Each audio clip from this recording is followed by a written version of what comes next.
Jack Reacher's on the run, framed for a hit he didn't sign up for. A mysterious girl, Ellie, trusts him to save her from a deadly conspiracy. But why? Betrayed by old enemies and a reporter with secrets, Reacher fights through blood and bullets to uncover a web of money, power and lies led by a senator pulling the strings.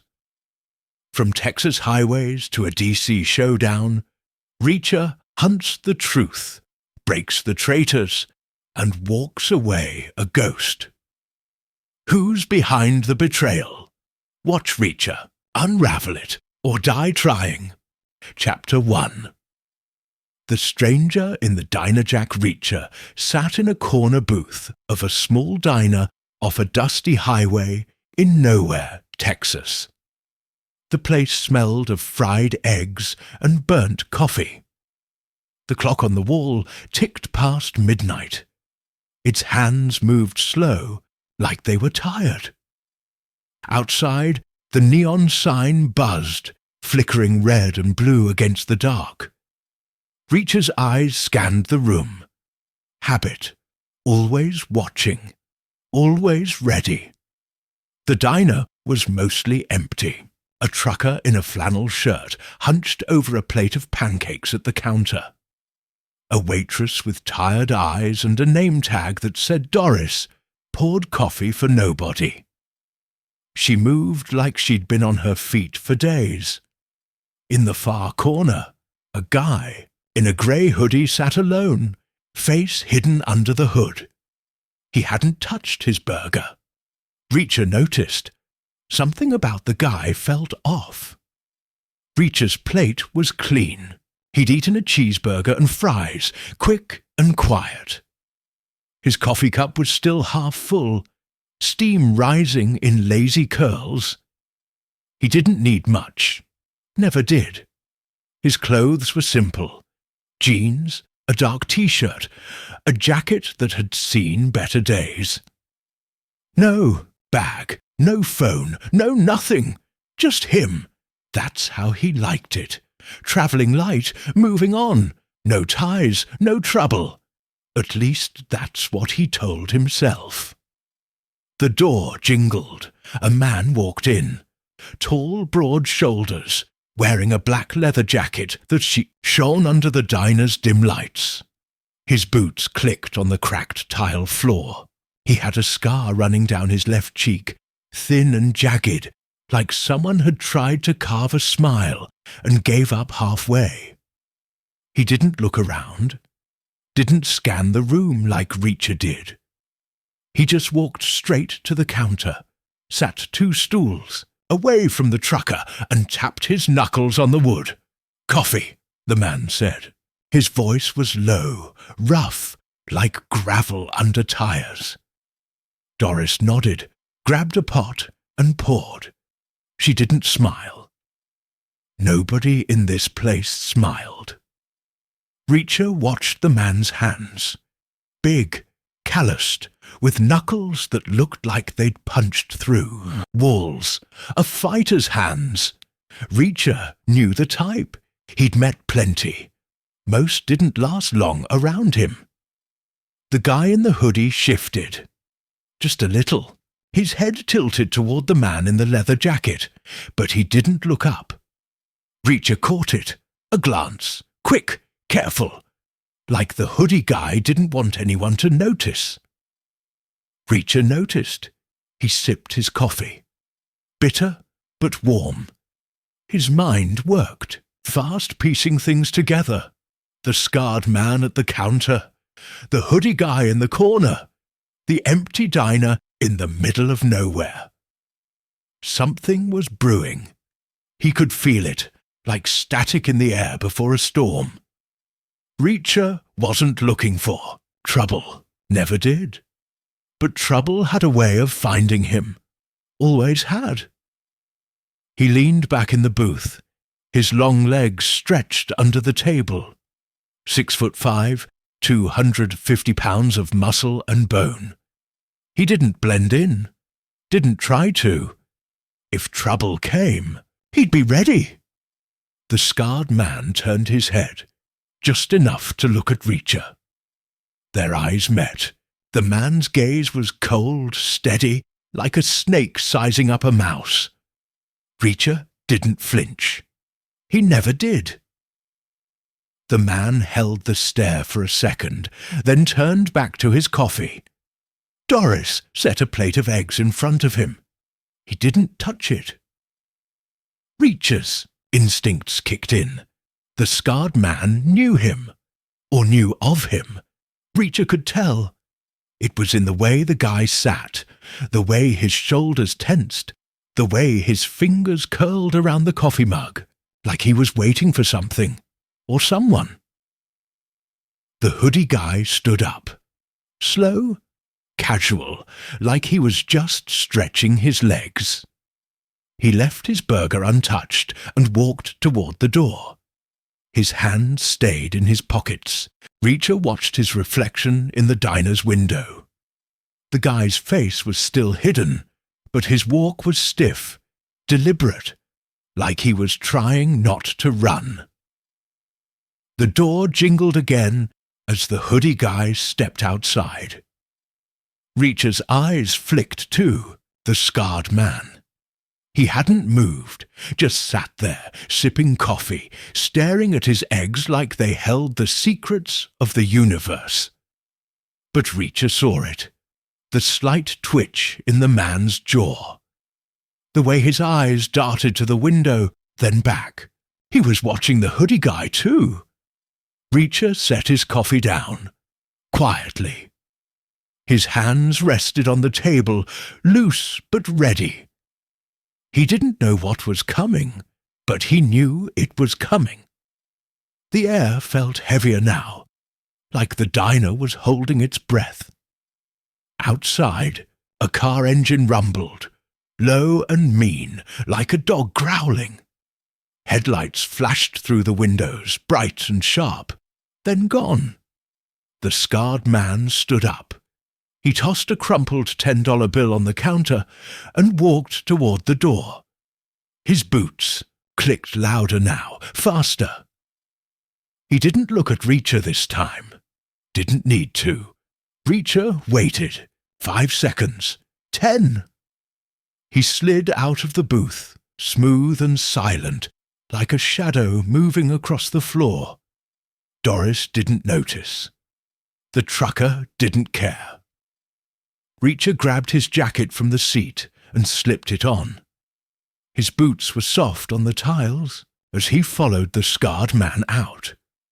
The night air was cool, sharp against his skin. The highway stretched dark and empty in both directions.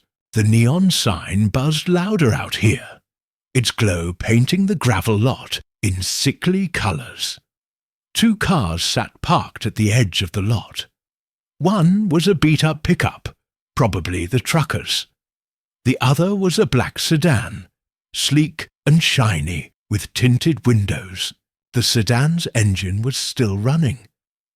Reacher could see exhaust curling up in the cold air. The scarred man stood by the sedan. The hoodie guy was there too, leaning against the car's hood. They weren't talking, just standing, like they were waiting for a signal.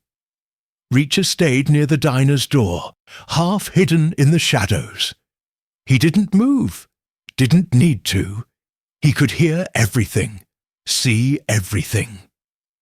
The sedan's driver's side door opened. A woman stepped out, short, maybe 5'2", with dark hair pulled back tight. She wore a leather jacket too, but hers was fitted expensive. Her boots crunched on the gravel as she walked toward the scarred man. She didn't look at the hoodie guy. Didn't need to. Reacher saw the way the 2 men straightened when she appeared. She was in charge. "Reacher's inside," the scarred man said. His voice was low, but it carried in the quiet night. The woman nodded. "You sure it's him?" Big guy, corner booth, watching everything. It's him. Reacher's jaw tightened. They knew him. Not just his name, but his habits, his moves. That wasn't good. He didn't know these people, but they knew him. That meant trouble. Big trouble. The woman pulled a phone from her pocket. Not a smartphone, but an old flip phone, the kind nobody used anymore. She pressed a button, held it to her ear. "It's him," she said.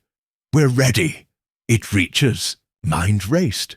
Who were they talking to? Why did they want him? He didn't have enemies in Texas. Not that he knew of. But enemies had a way of popping up when you least expected them.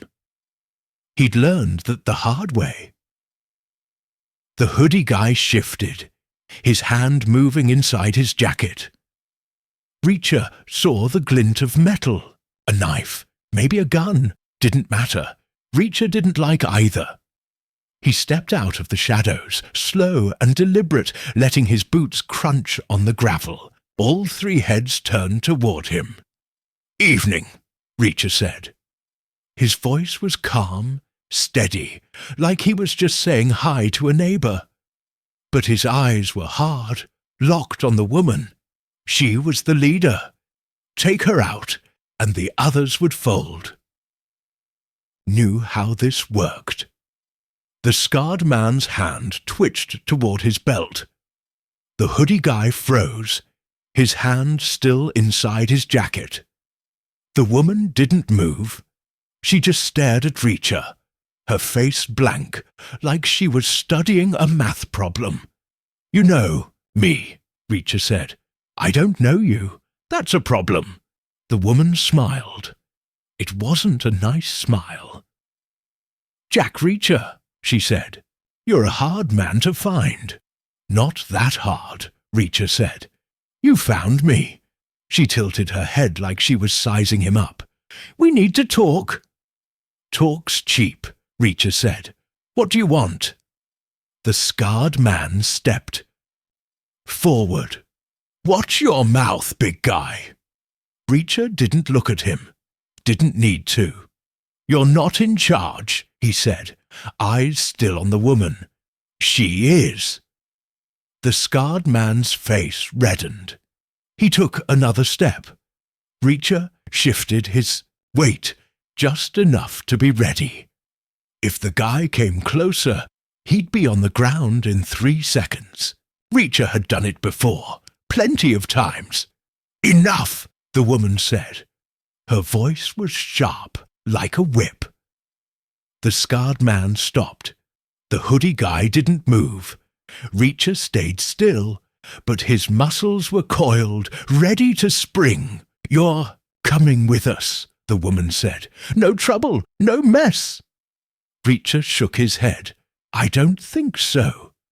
Her smile faded. "You don't have a choice." "There's always a choice," Reacher said.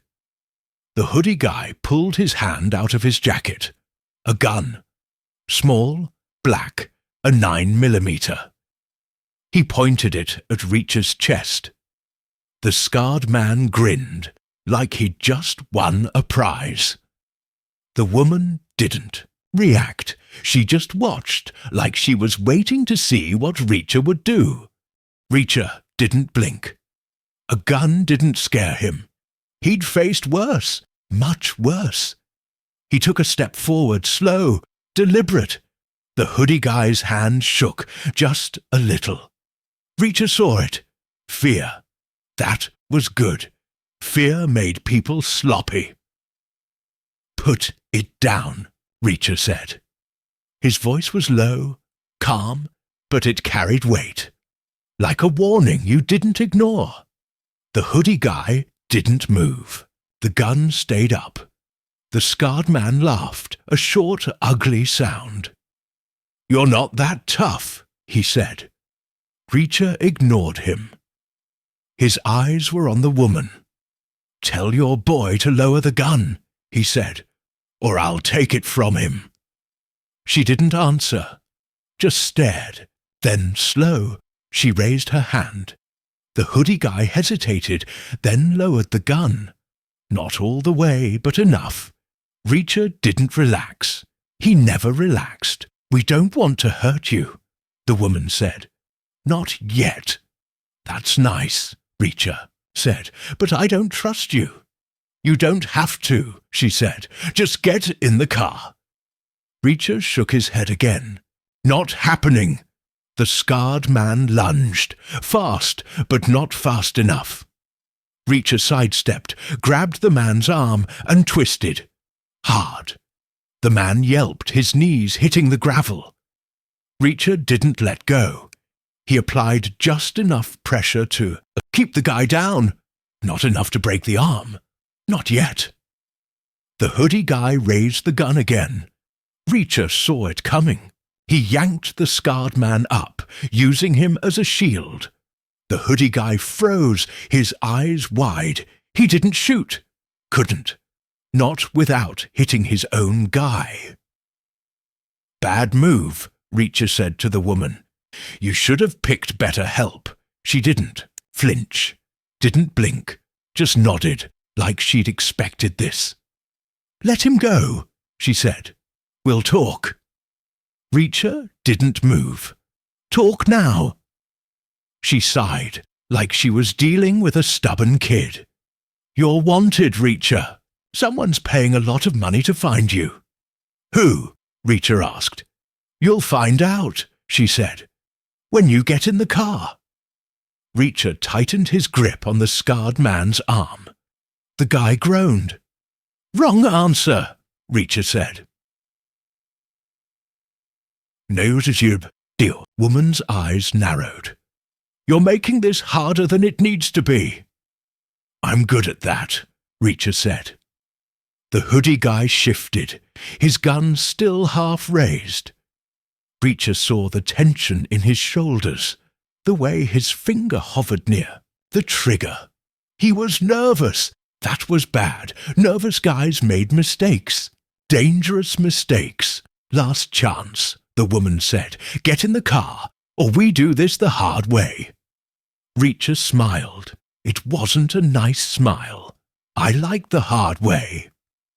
The woman's face hardened. She nodded just once. The hoodie guy moved, fast, raising the gun. Reacher was faster. He shoved the scarred man forward, knocking him into the hoodie guy. They stumbled, tangled up. Reacher closed the distance in 2 steps, his fist slamming into the hoodie guy's jaw. The gun clattered to the gravel. The guy dropped, out cold. The scarred man scrambled to his feet, pulling a knife from his belt. Reacher didn't give him a chance. He grabbed the man's wrist, twisted, and drove his elbow into the guy's nose. Blood sprayed. The knife fell. The man collapsed, clutching his face.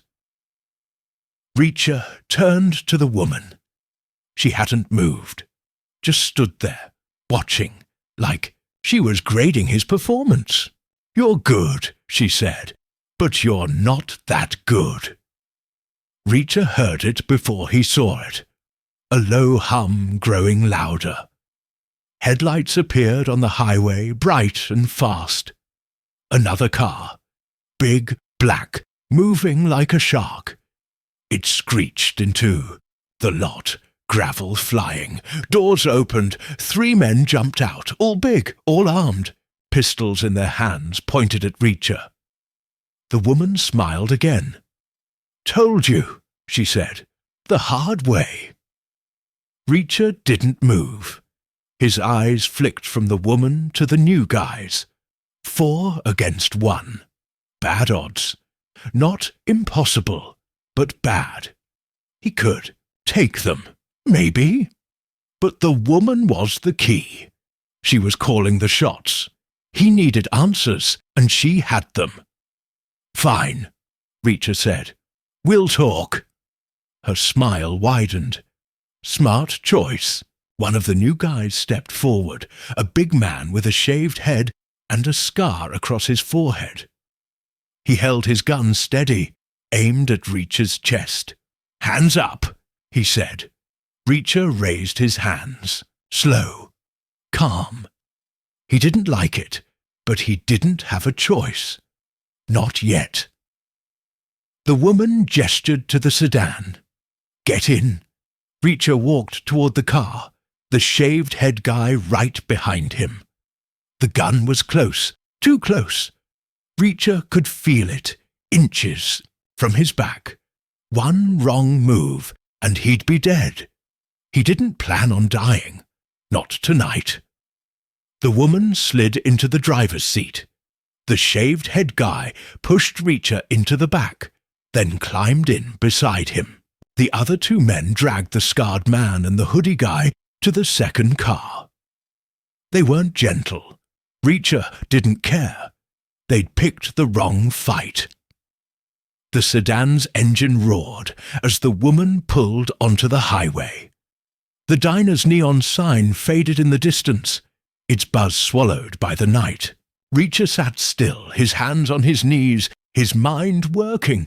Who was she? Who wanted him? And why? You're quiet, the woman said, glancing at him in the rearview mirror. I'm thinking, Reacher said. About what? About how long it'll take to break your neck. She laughed. It was a cold sound like ice cracking. You're funny, Reacher. I like that. The shaved head guy tightened his grip on the gun. Shut up, he said. Reacher ignored him. His eyes were on the woman.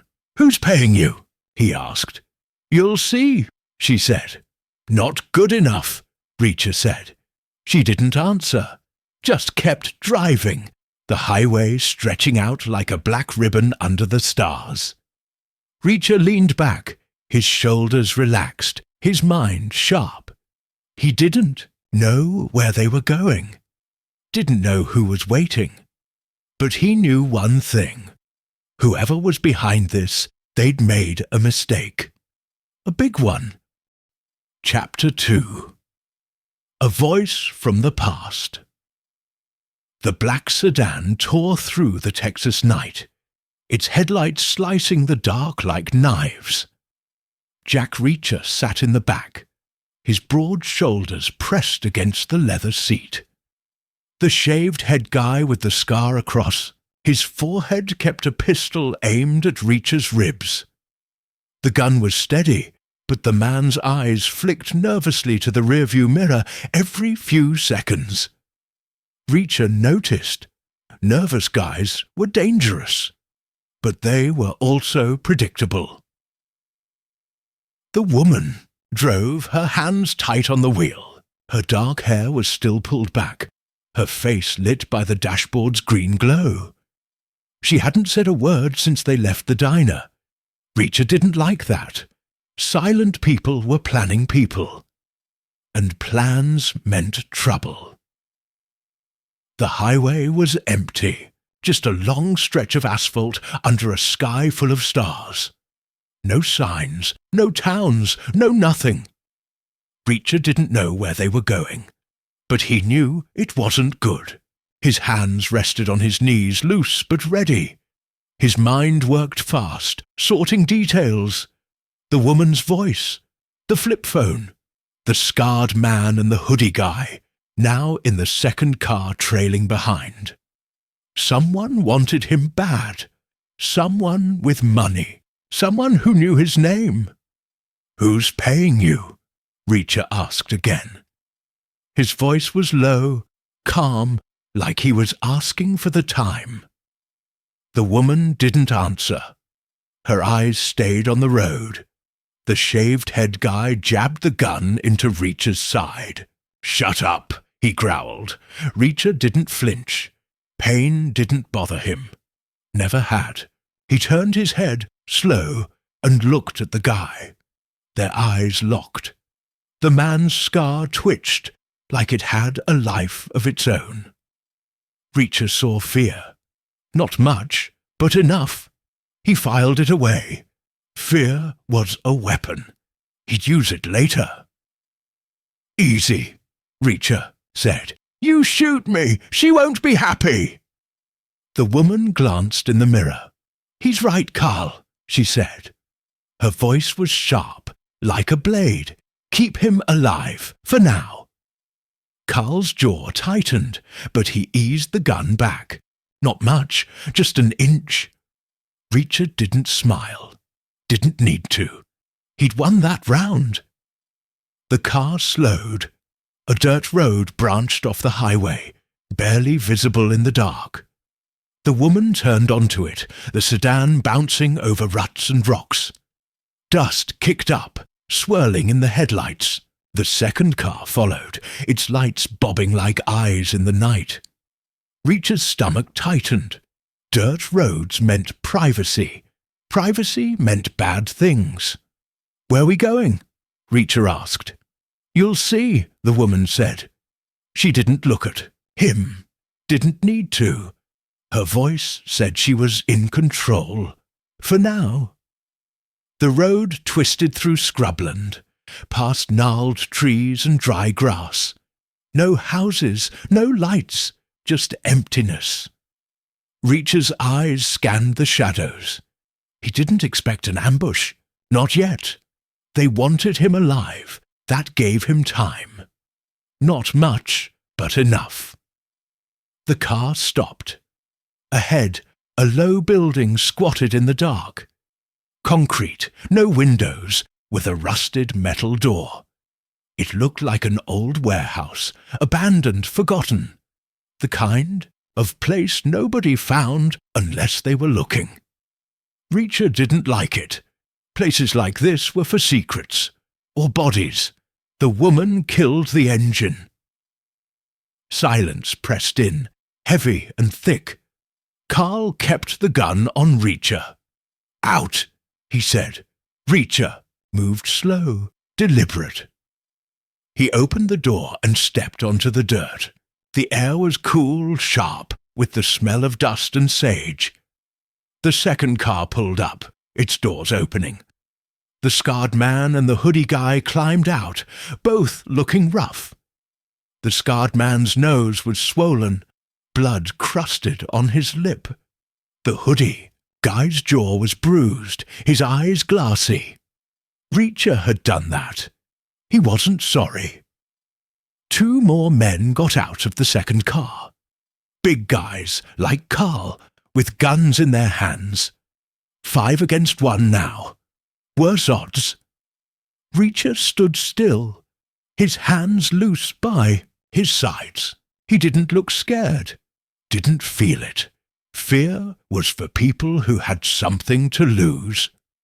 Reacher didn't. The woman walked to the warehouse door. She pulled a key from her pocket, old and tarnished, and unlocked it. The door creaked open, revealing darkness inside. "In," she said, looking at Reacher. He didn't move. "You first," he said. Her eyes narrowed, but she didn't argue. She stepped inside, flipping a switch.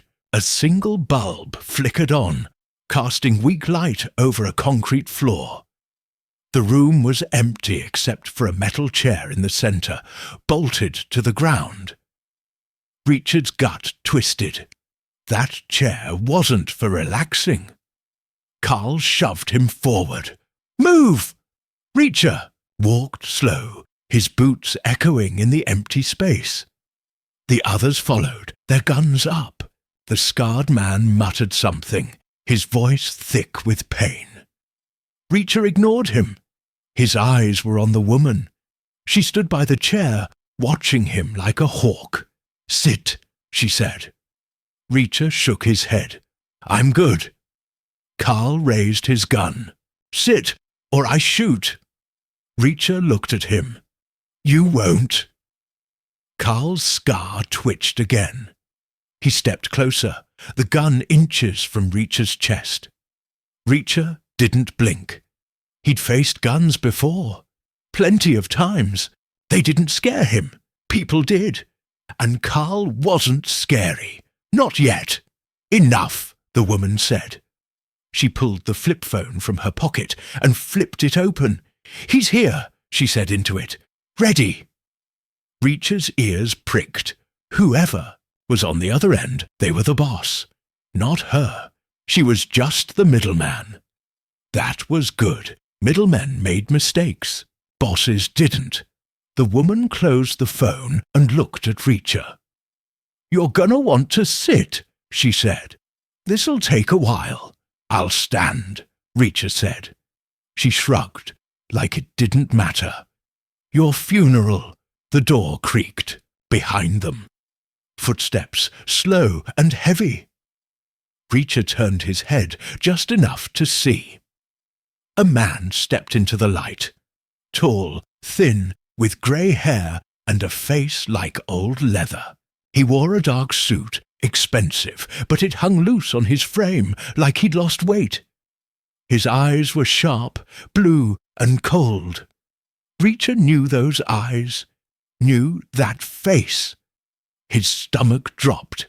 "Reacher," the man said. His voice was soft, almost friendly, but it wasn't. Reacher knew better. "Colton," Reacher said. The name tasted bitter, like bad coffee. Major Daniel Colton. Army, retired. Reacher's old commanding officer, back in the military police. A lifetime ago. They hadn't parted on good terms. Colton had wanted power. Reacher had wanted justice. Guess who won? Colton smiled. It didn't reach his eyes. Been a long time. Not long enough, Reacher said. The woman stepped back, her job done. Carl and the others kept their guns up. But their eyes were on Colton now. He was the boss. Reacher could feel it, like a shift in the air. The room got colder. "You look good," Colton said. "Still big, still mean."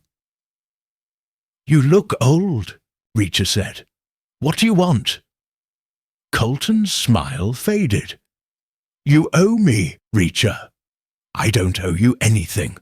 "Oh, you do." Colton stepped closer, his shoes clicking on the concrete. "You ruined me. Back in '98. That investigation. You and your damn rules," Reacher remembered. A smuggling ring, army supplies disappearing into the black market. Colton was neck deep in it. Reacher proved it.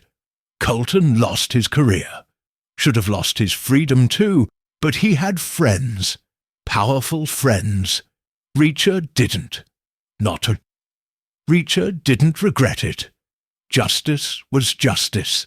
No exceptions. You broke the law, Reacher said. "I did my job." "Your job," Colton spat. "You destroyed me, my name, my life." "You destroyed yourself," Reacher said.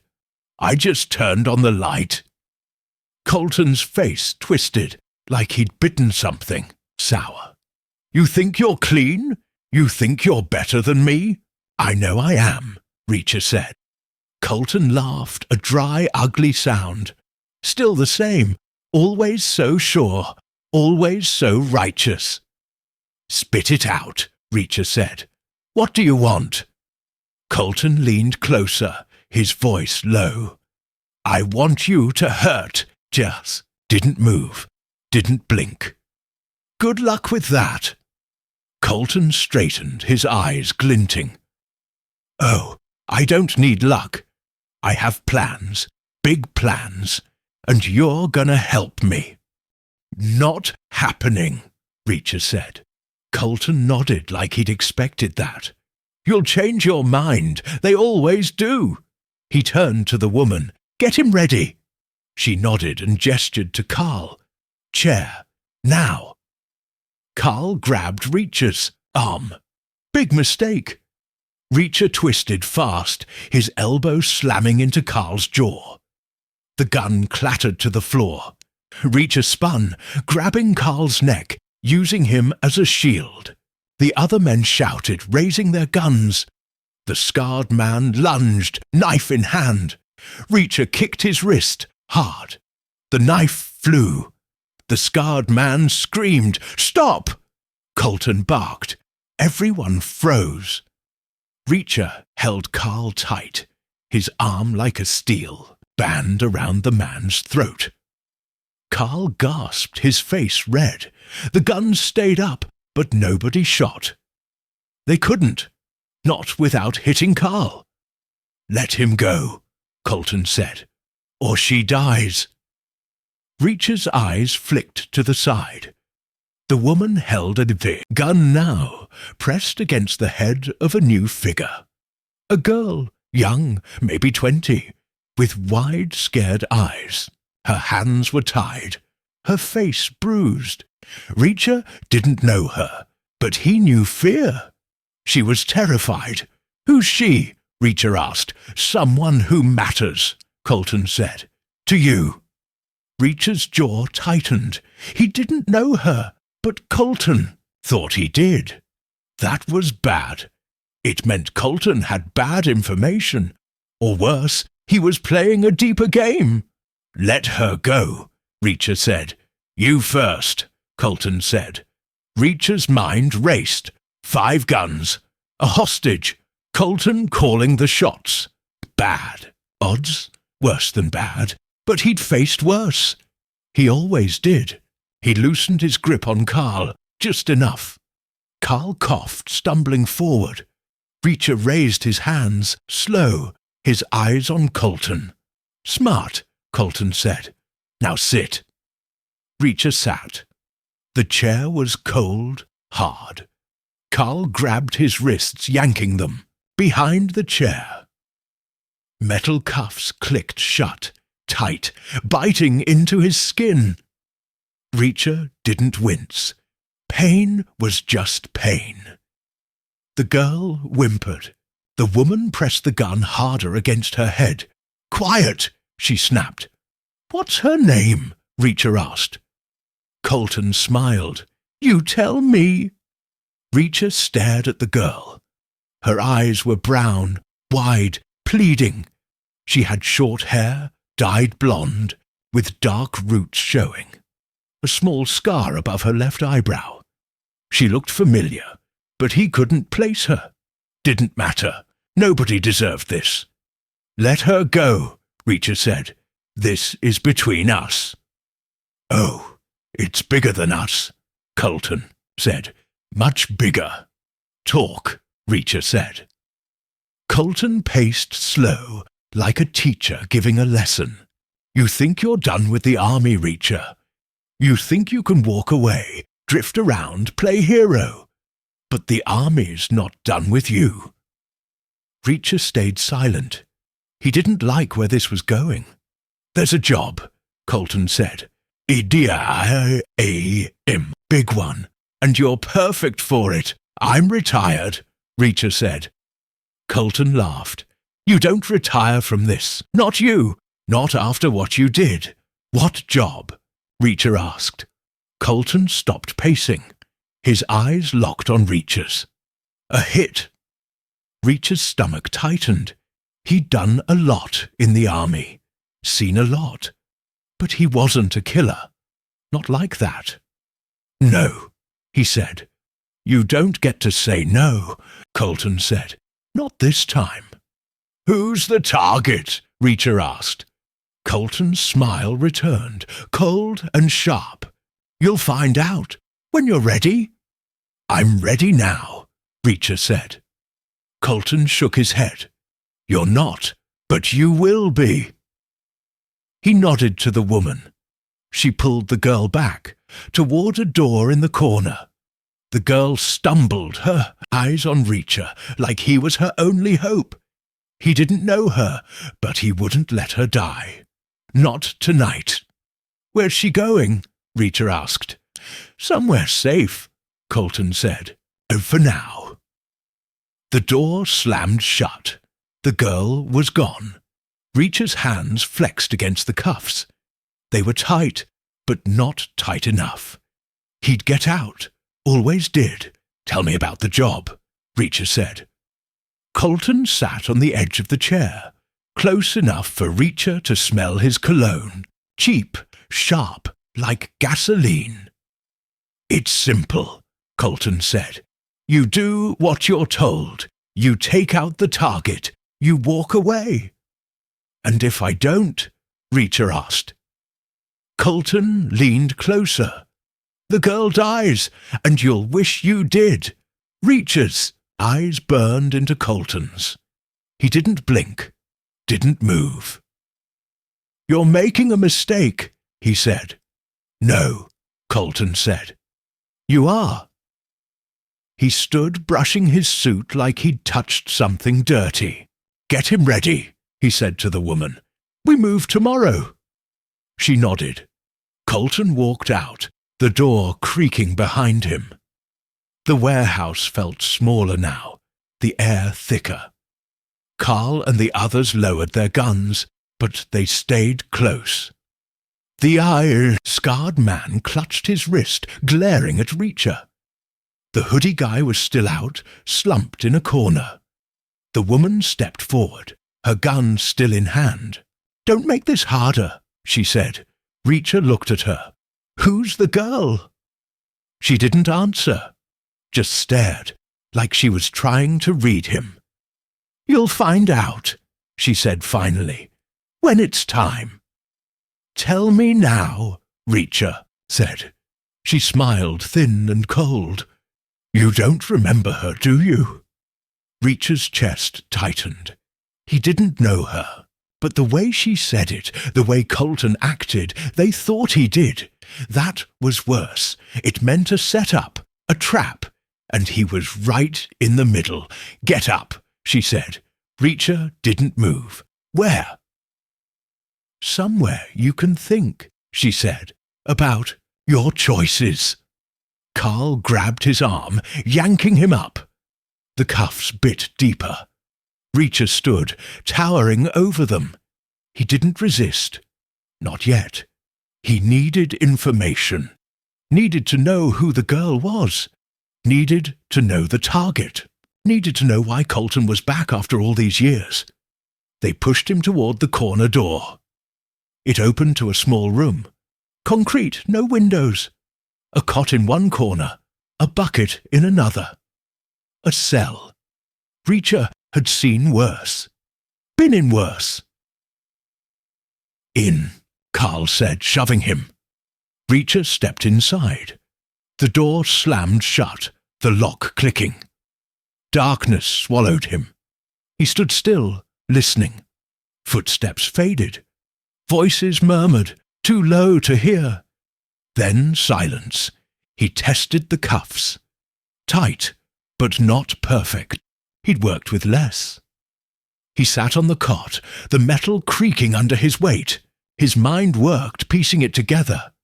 Colton, the girl, the hit. It didn't add up. Not yet. But it would. Reacher was good at puzzles, always had been. He leaned back, closing his eyes, not to sleep, to think, to plan. Colton thought he had. Him. Thought he could control him. Big mistake. Reacher wasn't a dog on a leash. Never had been.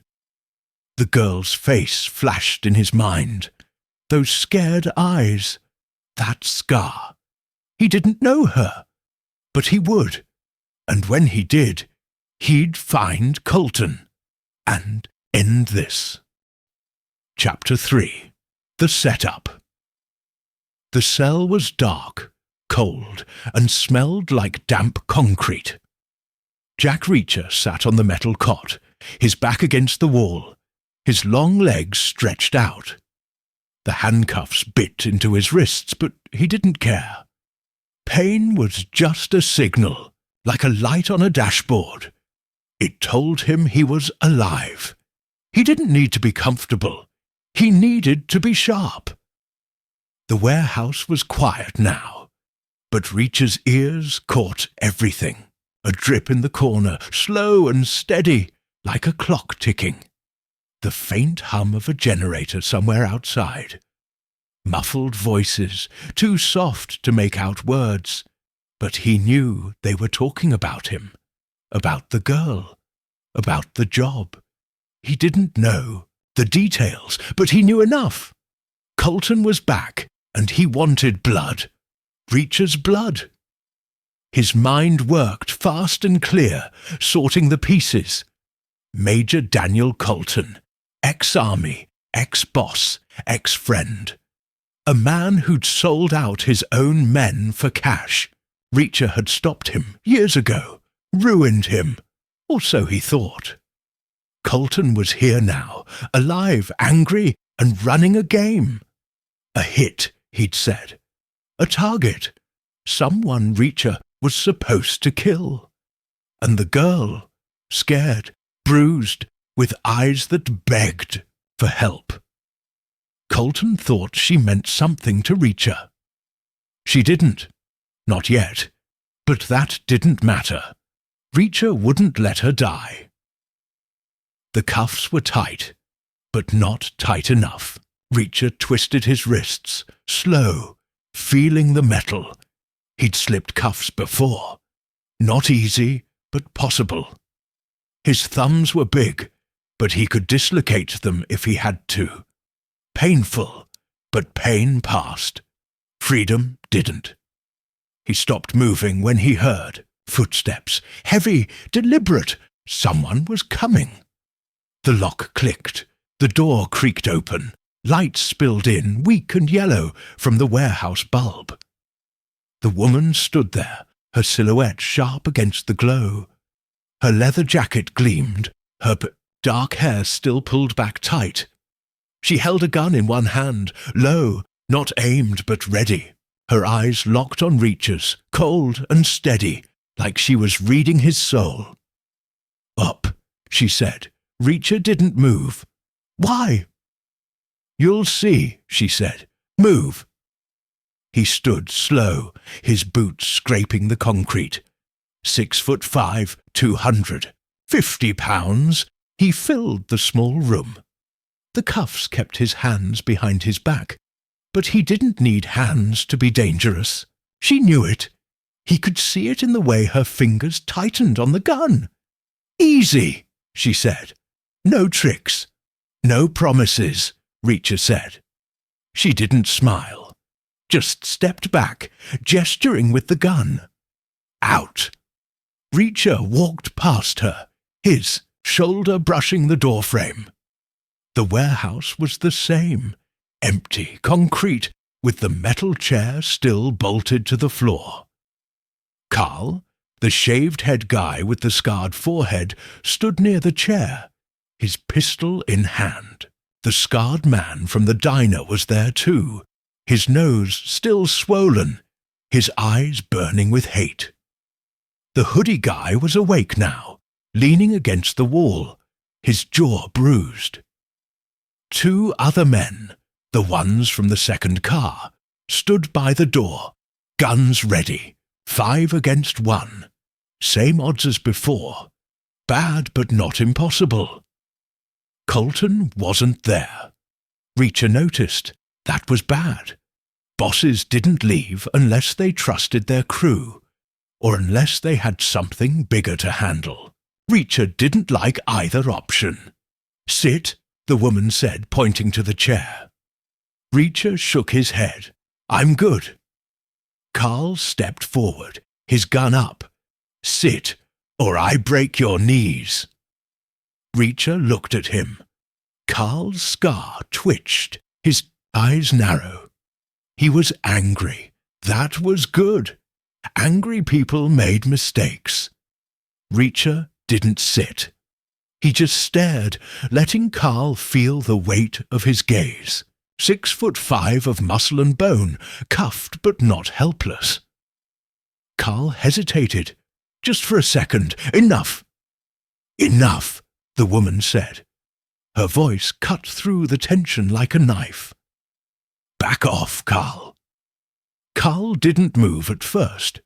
Then he stepped back, his gun still up. Reacher didn't smile. Didn't need to. Another round won. The woman walked to a table in the corner. Reacher hadn't noticed it before. Small, metal, with a black duffel bag on top.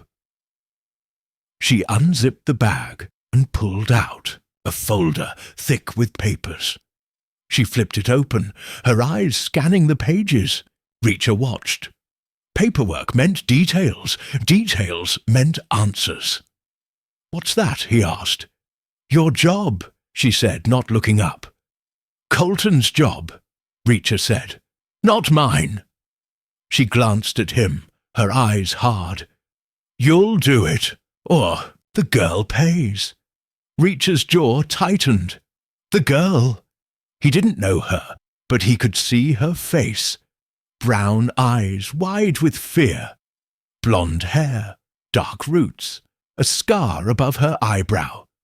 She was young, too young for this. He didn't know why Colton thought she mattered to him, but he wouldn't let her die. Not on his watch. "Talk," Reacher said. "What's the job?" She closed the folder and walked toward him, stopping just out of reach. Smart. She knew his range, even cuffed. "A name," she said. "A place, a time. You take care of it." "A hit," Reacher said. She nodded. "Clean, quick, no mess. He." "I'm not a killer," Reacher said. "You were," she said. "In the army. You did what you were told." "That was different," Reacher said. "That was war." "This is war," she said. "Just a different kind." And Reacher shook his head. "Not my war." She tilted her head, studying him. "You think you're clean? You think you're free? You're not. You're a weapon, Reacher. Always have been. Colton knows it. I know it. And soon you'll know it too." Reacher didn't answer. Her words stung, but he didn't show it. He'd done things in the army, hard things, but he'd had rules, lines he didn't cross. This wasn't that. This was dirty, wrong, and he wouldn't play. "Who's the target?" he asked. "You'll know when you need to," she said. "Not good enough," Reacher said. She sighed, like she was tired of him. "You don't get it, do you? You don't have a choice." "There's always a choice," Reacher said. She smiled, thin and cold. "Not this time." She nodded to Carl. He grabbed Reacher's arm, yanking him toward the chair. Reacher didn't resist. Not yet. He sat, the metal cold against his back. Carl tightened the cuffs, looping them through a bar on the chair. Reacher tested them. Solid. No give. He'd need time to work on them. Time he didn't have. The woman opened the folder again, pulling out a photo. She held it up, just close enough for Reacher to see. A man, maybe 50, with grey hair and a square jaw. He wore a suit, standing outside a glass building. Reacher didn't know him, didn't care, but he memorized the face. Details mattered. "Who's he?" Reacher asked. "Your target," she said. "Why?" Reacher asked. "You don't need to know," she said. "I do," Reacher said, "if you want me to do it." She stared at him, her eyes searching his. Then she set the photo down. "He's a problem," she said. "For Colton, for us, he needs to go." "That's not enough," Reacher said. "Why him? What did he do?" She didn't answer, just turned back to the folder, pulling out another photo. This one was different. Grainy, black and white, like it was taken from a security camera. It showed the girl, the one with the scared eyes, walking down a street. She was alone, her hands in her pockets, her head down. Reacher's chest tightened. He didn't know her, but he felt it. Responsibility, duty. She was in this because of him, or because of Colton's lies. "She's not part of this," Reacher said. "She is," the woman said. "Because of you." "I don't know her," Reacher said. The woman's smile returned, sharper now. "You sure?" Reacher's mind raced. The girl's face, the scar, the eyes. He'd seen thousands of faces, thousands of eyes. None matched hers. But the way the woman said it, the way Colton acted, they thought he was lying, or they wanted him to think he was. Either way, it was a trap, a setup, and he was caught in it. "Tell me her name," Reacher said. The woman shook her head. "You'll figure it out when you're ready." "I'm ready now," Reacher said. She didn't answer, just closed the folder and nodded to Carl. "Take him back."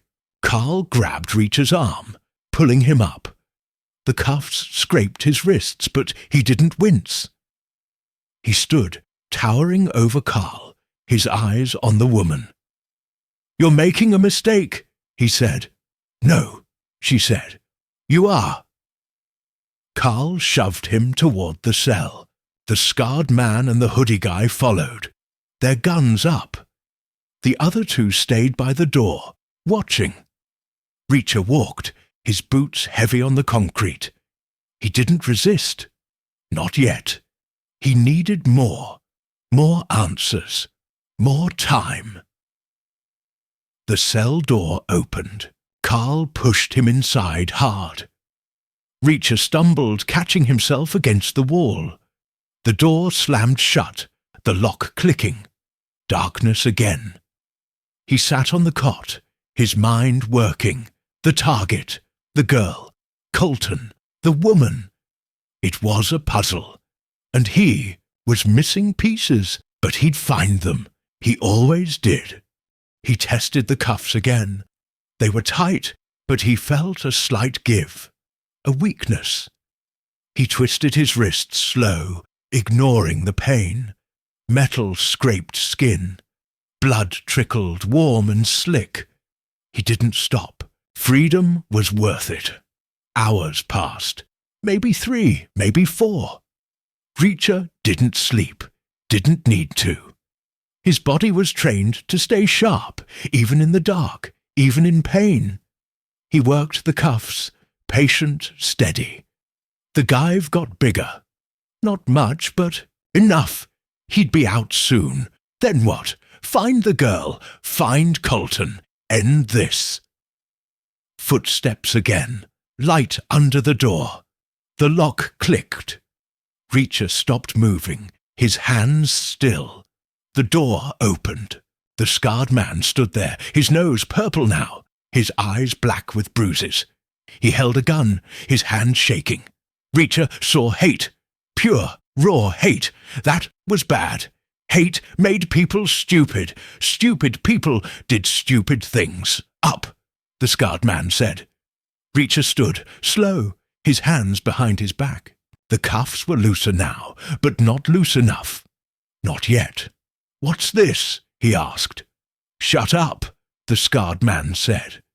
He stepped closer, too close.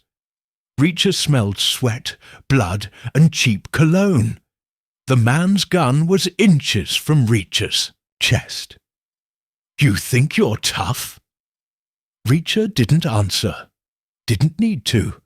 He just stared, letting the man feel his size, his weight, his calm. The scarred man's hand shook harder. "Good. Move," the scarred man said. Reacher walked, his boots loud in the quiet. The warehouse was different now. The table was gone. The chair was gone. The woman wasn't there. Neither was Carl.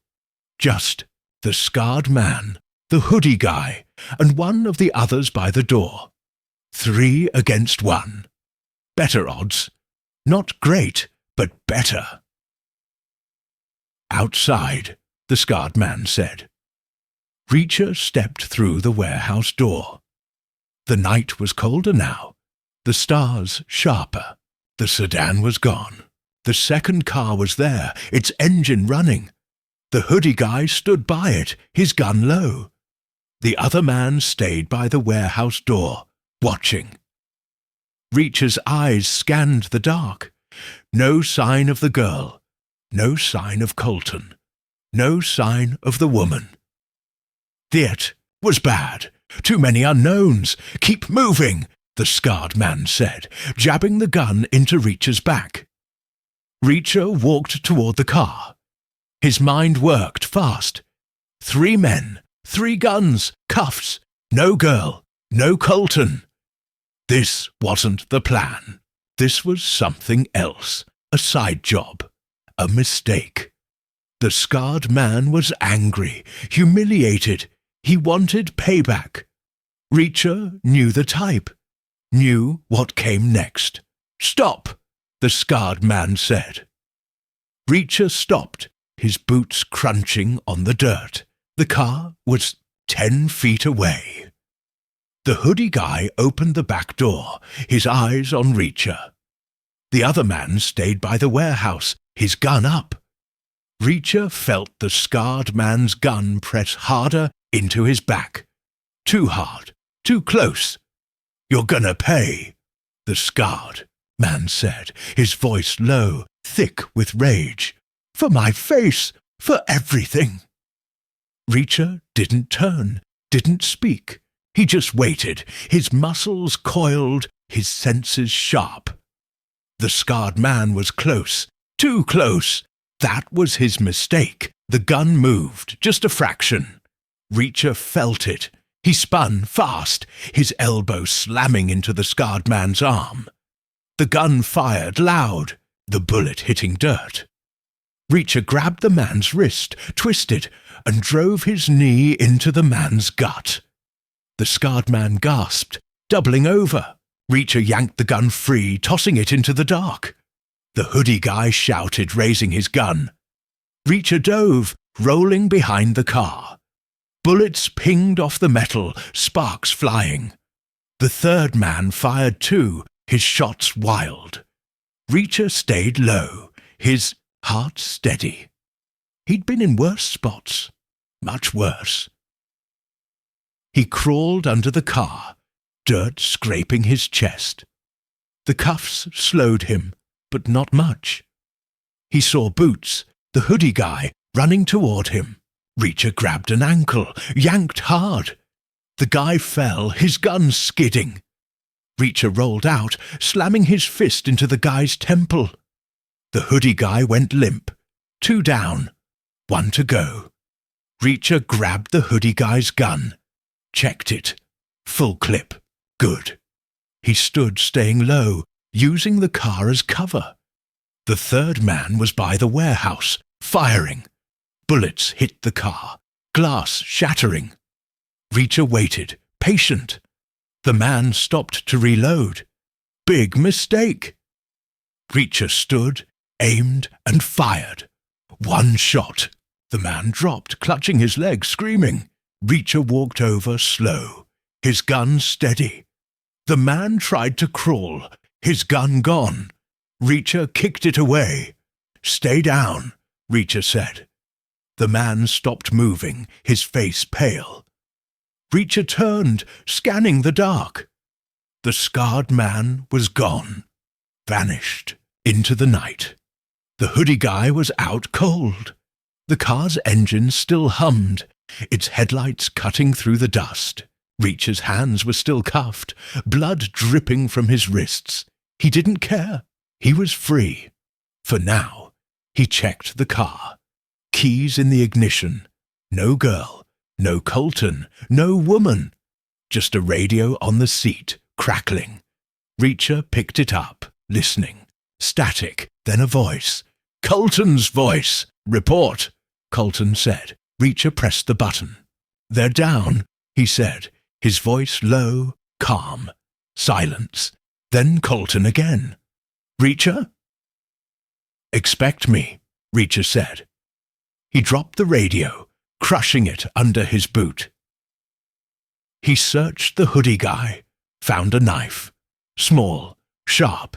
He used it to work the cuffs, cutting his skin but loosening the metal. Minutes later, they fell. His wrists were raw, bloody but free. He flexed his hands, feeling the strength return. The night was quiet again, just the hum of the car and the man's groans. Reacher walked to the warehouse, checking inside. Empty. No girl, no answers. He went back to the car, slid into the driver's seat and pulled onto the dirt road. The highway stretched ahead, dark and empty. He didn't know where Colton was, didn't know where the girl was, but he'd find them. He always did. The stars watched as he drove, the engine roaring into the night. Reacher's hands were steady, his eyes sharp. Colton thought he could play him, thought he could win. No, mistake. Reacher wasn't a pawn. He was a hunter, and the hunt was on. Chapter 4. Shadows in the Alley. The stolen car roared down the Texas highway, its headlights punching holes in the night. Jack Reacher gripped the wheel, his knuckles raw and bloody from the cuffs. The pain was there, sharp and steady, but he ignored it. Pain was just noise. He'd had worse, much worse. His eyes scanned the road, sharp and focused. The stars above were bright, the air cool through the cracked window. He didn't know where he was going, not exactly, but he knew who he was after. Colton, the girl, the truth. The car's radio was dead, crushed under his boot back at the warehouse. The dashboard clock blinked 3:17 a.m. He'd been driving for an hour, maybe more, following the highway's curve through empty scrubland. No signs, no towns, just dirt and stars. His mind worked, piecing together the puzzle. Colton's voice on the radio, the woman's cold smile, the girl's scared eyes, blonde hair, and that scar above her eyebrow. The target, a man in a suit, grey hair, standing outside a glass building. None of it fit yet, but it would. Reacher was good at puzzles, always had been. He needed a plan. Find Colton, find the girl, stop the hit. But first, he needed a place to think, a town, a diner, somewhere to blend in and listen. People talked in small towns. They noticed things. Strangers, cars, trouble. Reacher was a stranger, but he knew how to listen, how to watch, how to hunt. The highway dipped and lights appeared. In the distance, a town, small, maybe a gas station and a few streets. Good enough. He eased off the gas, the car slowing as he rolled into the outskirts. A faded sign read, "Welcome to Redstone Pop, 1204. The streets were quiet, the buildings low and worn. A gas station glowed at the corner, its pumps empty. A bar across the street had a neon sign, half lit, buzzing like a dying bug. Reacher parked the car behind the bar, in the shadows of a dumpster. No one would look here, not for a while. He stepped out, his boots crunching on gravel. The air smelled of dust and beer. His jacket was torn, his hands bloody, but he didn't care.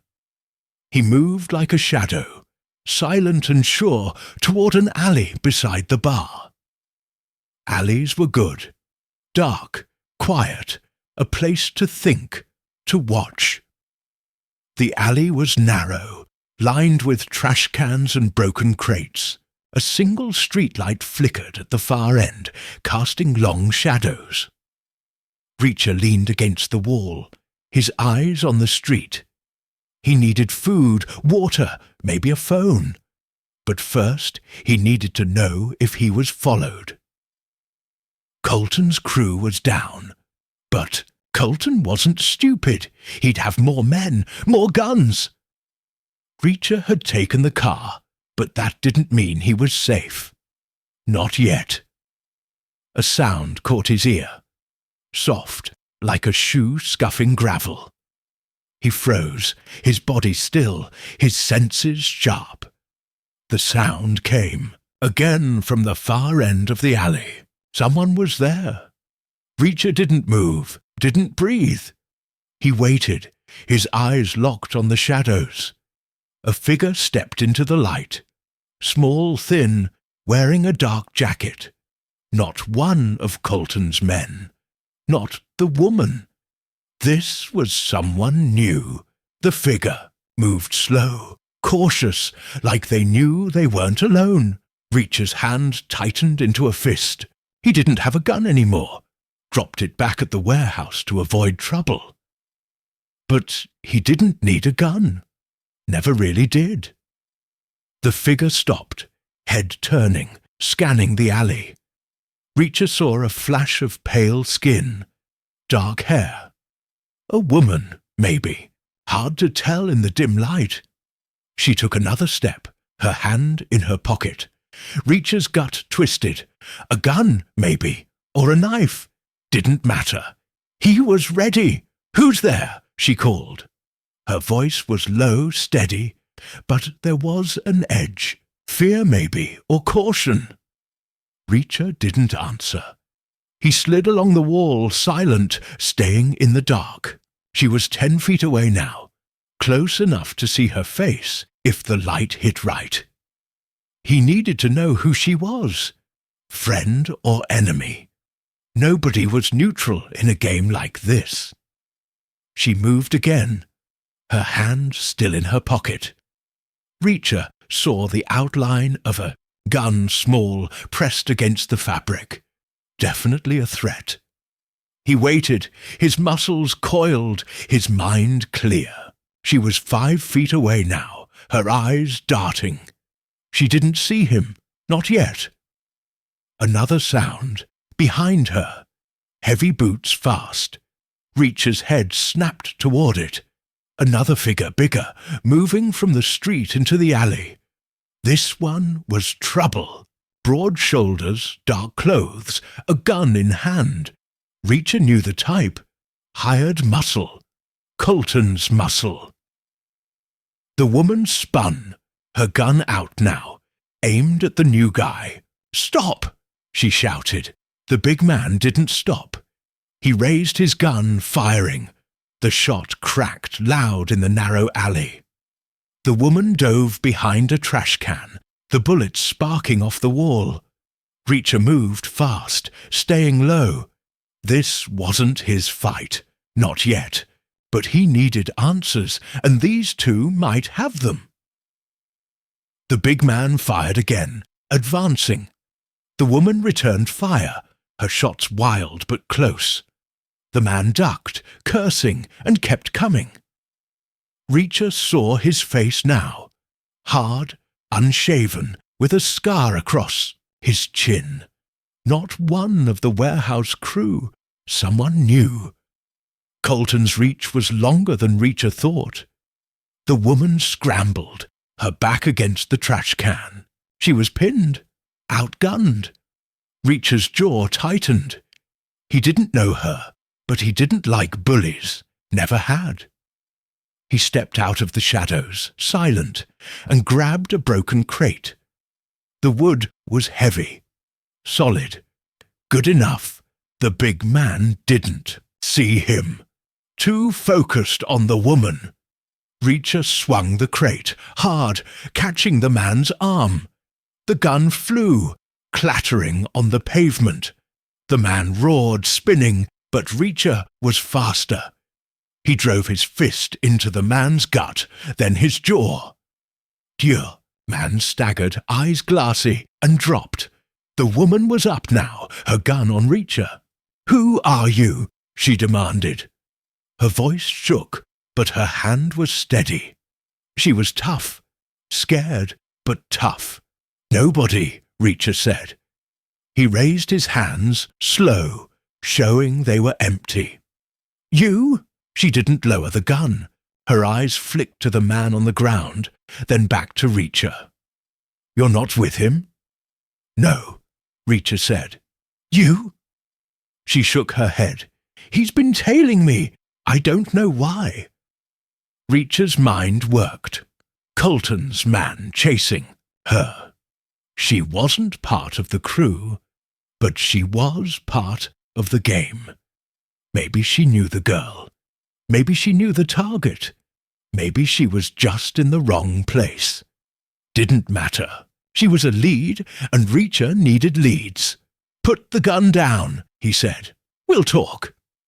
She hesitated, her eyes searching his. Then she lowered the gun just a little. "Talk fast," she said. "Name," Reacher said. "Sarah," she said. "You, Reacher." Her eyes widened just a fraction. She knew the name. That was bad. "Jack Reacher?" she asked. He nodded slow. "You know me?" "Maybe," she said. "Heard of you?" "From who?" Reacher asked. She didn't answer. Her eyes flicked to the man on the ground. He groaned, stirring. Reacher stepped over, kneeling, and checked his pockets. A wallet, some cash, a phone, no ID, typical. He took the phone, a cheap burner, and stood. "We need to move," Reacher said. "More will come." Sarah nodded, her gun still in hand. "Where? Away from here," Reacher said. They moved down the alley, fast, toward the street. Reacher's boots were quiet, Sarah's sneakers softer. The bar's neon sign buzzed ahead, casting red light on the pavement. Reacher stopped at the corner, scanning the street. Empty for now. The car was still behind the bar. Hidden. Good. Who was he? Reacher asked, nodding back toward the alley. "I don't know," Sarah said. "He's been following me since yesterday. I thought I lost him in Austin." Reacher's ears pricked. Austin. A city, big enough to hide in, close enough to reach. Maybe Colton was there. Maybe the girl. "Why Austin?" he asked. She hesitated. "Work." "What kind?" Reacher asked. "Private," she said. "You?" "Trouble," Reacher said. She almost smiled, almost. "Looks like it." They reached the car. Reacher opened the driver's door, gesturing for her to get in the passenger side. She hesitated, her gun still low.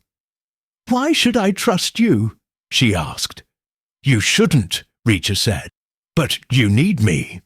She stared, her eyes hard. Then she nodded and climbed in. Reacher slid behind the wheel, the engine roaring to life. He pulled onto the street, the town fading behind them. The highway stretched ahead, dark and endless. "Talk," Reacher said. "Who are you? Why's he after you?" Sarah leaned back, her gun on her lap. "I'm a reporter," she said. "Freelance. I dig into things people don't want dug." "What things?" Reacher asked. "Bad things," she said. "Corruption, deals. People like your friend back there." "Not my friend," Reacher said. "Who's he work for?" She shrugged. "Don't know, but he's not alone. There's others. They've been watching me for weeks." Reacher's mind worked. Colton's crew, maybe. Or someone bigger. "What did you find?" he asked. "Enough," she said. "Names, dates, money moving where it shouldn't." "Colton?" Reacher asked. Her head snapped toward him.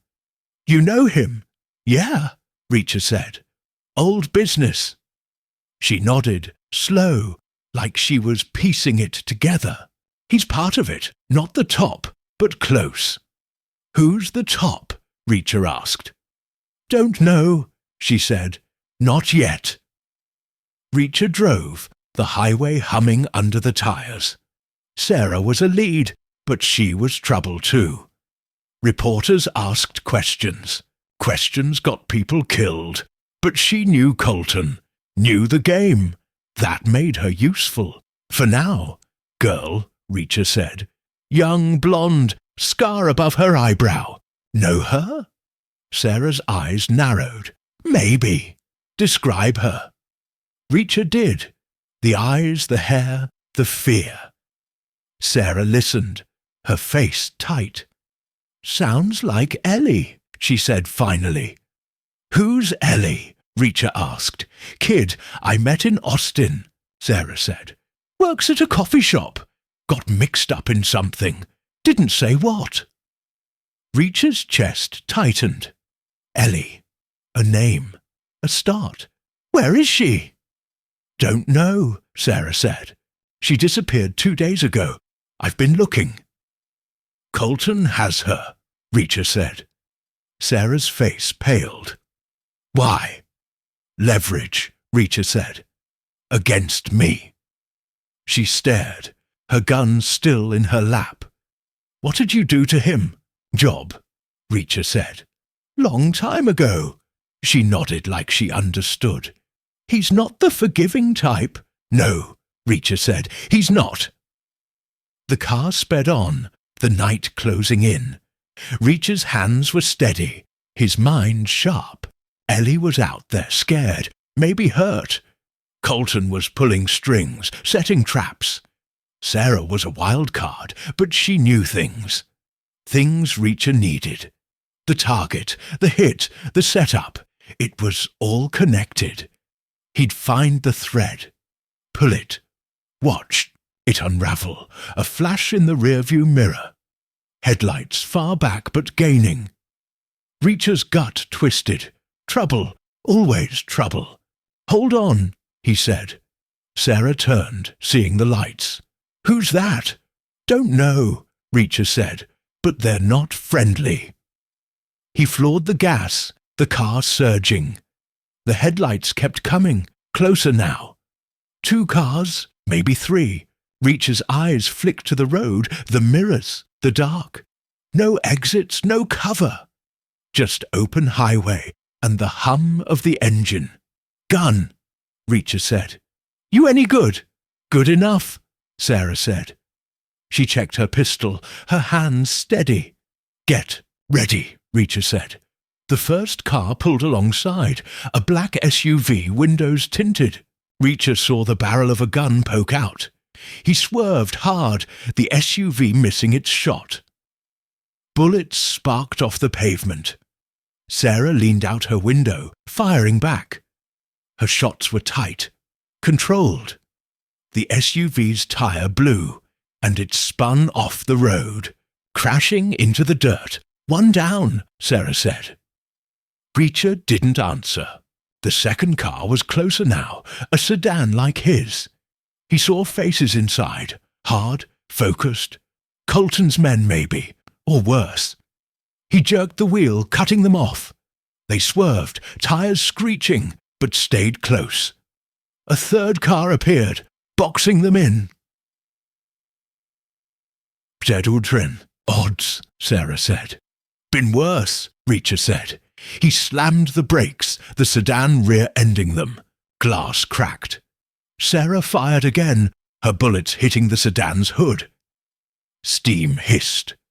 The third car pulled ahead, trying to cut them off. Reacher floored it, ramming the third car's bumper. Metal crunched. The car spun, sliding off the road. The sedan was still behind, gaining. Reacher saw a turn ahead, a dirt road branching off. He took it, sharp, the car bouncing over ruts. The sedan followed, its headlights blinding. Sarah reloaded, her hands fast. "Plan?" she asked. "Survive," Reacher said. The dirt road narrowed, trees closing in. Reacher's eyes scanned the dark. A clearing ahead, wide, empty. Good enough. He slammed the brakes, the car skidding to a stop. The sedan stopped too, doors opening. 3 men jumped out, guns up. Reacher was out first, moving low, using the car as cover. Sarah followed, her gun ready.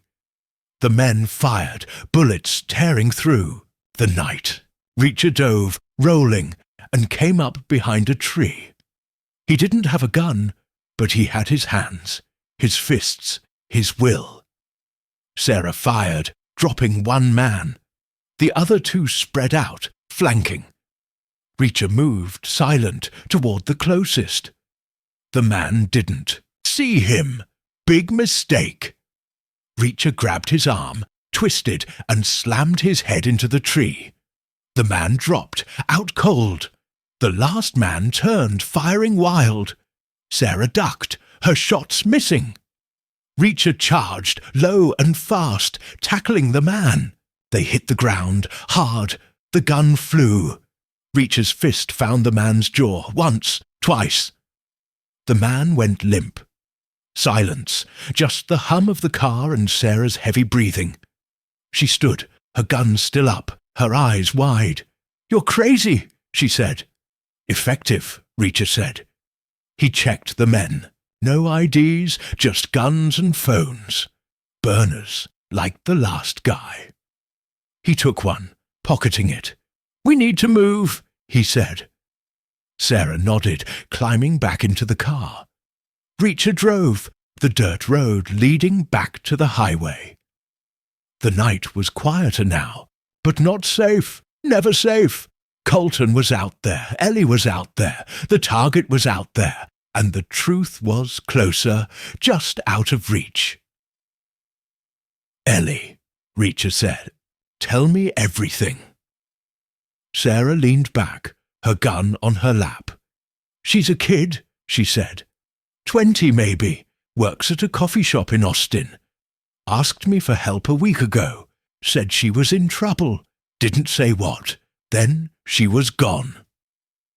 "What kind of trouble?" Reacher asked. "Big," Sarah said. She mentioned a name, Colton. Said he was dangerous. Reacher's jaw tightened. "She's right." They drove on, the highway stretching into the dark. Reacher's hands were steady, his mind clear. Ellie was the key. Find her, find Colton, find the target, stop the hit. The setup was bigger than he thought, but he'd tear it down. Piece by piece, he always did. The stars watched, cold and silent. Reacher drove, the hunt alive in his blood. Colton thought he could win. Thought he could break him. Big mistake. Reacher was coming, and nothing would stop him. Chapter 5. Trust and Lies. The car's engine growled as Jack Reacher steered it through the pre-dawn dark. The Texas highway stretching like a black ribbon under the fading stars. Sarah sat in the passenger seat, her gun resting on her lap, her eyes flicking between the road and Reacher. The air was cool, sharp with the smell of dust and gasoline. The dashboard clock read 4:42 a.m. They'd been driving since the fight in the clearing. The bodies of Colton's men left behind in the dirt.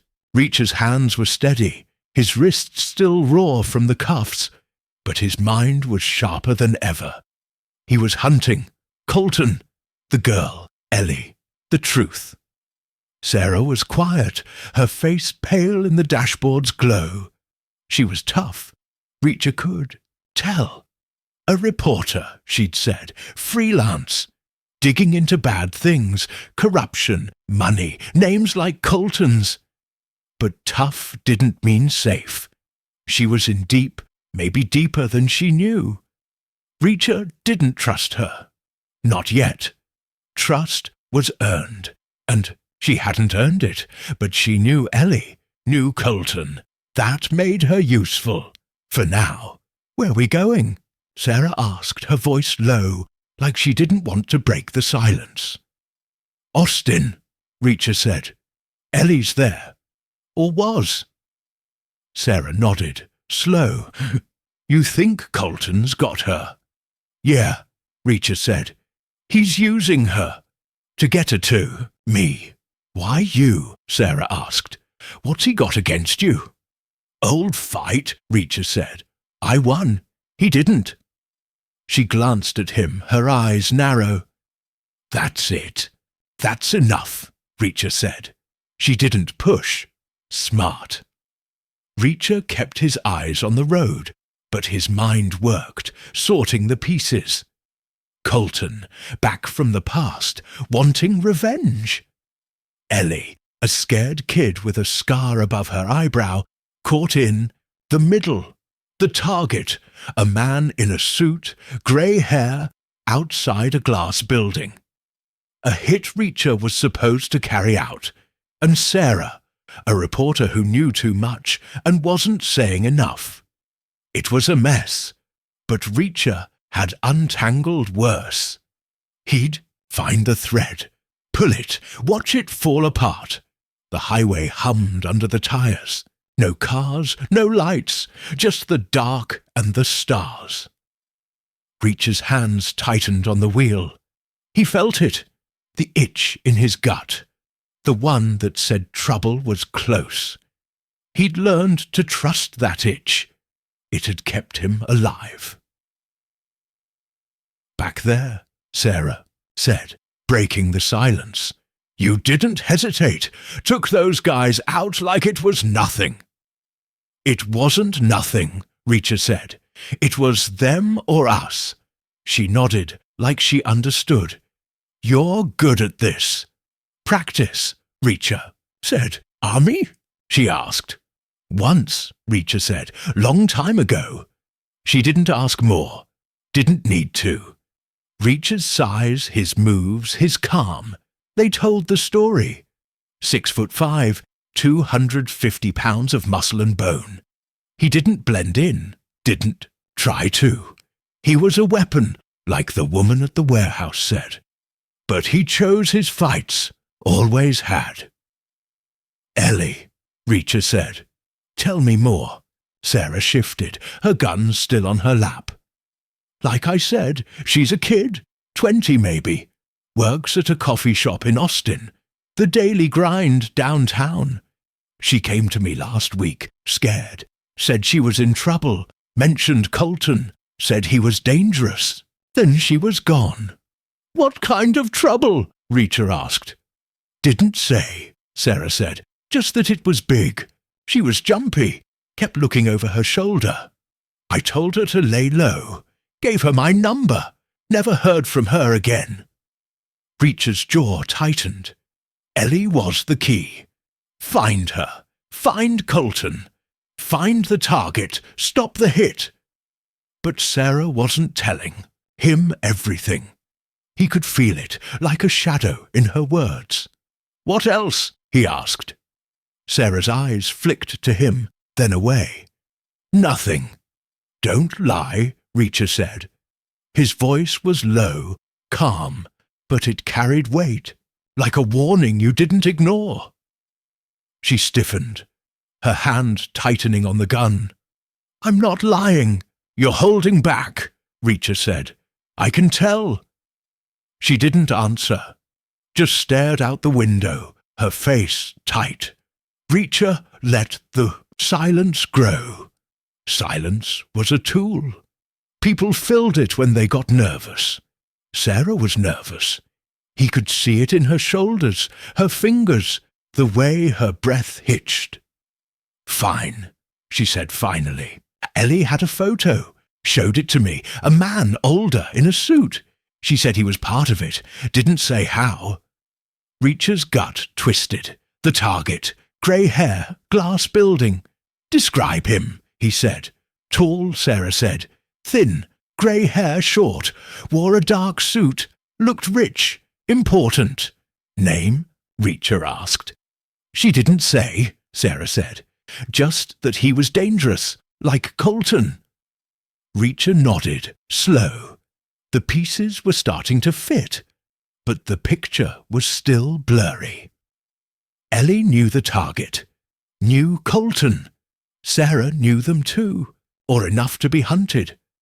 This wasn't just revenge, it was bigger, dirtier, and Reacher was right in the middle. The highway curved, and lights appeared ahead. Austin. The city glowed low and sprawling, its skyline a mix of glass towers and old brick. Reacher eased off the gas, the car slowing as they hit the city limits. The streets were quiet, but not empty. A few cars, a delivery truck, a homeless guy pushing a cart. Normal for now. Where's the coffee shop? Reacher asked. Downtown, Sarah said. 5th and Congress. But it's closed now. Won't open till 6. Reacher checked the clock. 5:03 a.m. An hour to kill. He didn't like waiting, but he didn't have a choice. The coffee shop was a start. Ellie worked there. Someone might know something. People talked in places like that. Baristas, regulars, they noticed things. Reacher was good at noticing too. Find a place to park, Sarah said. Somewhere quiet.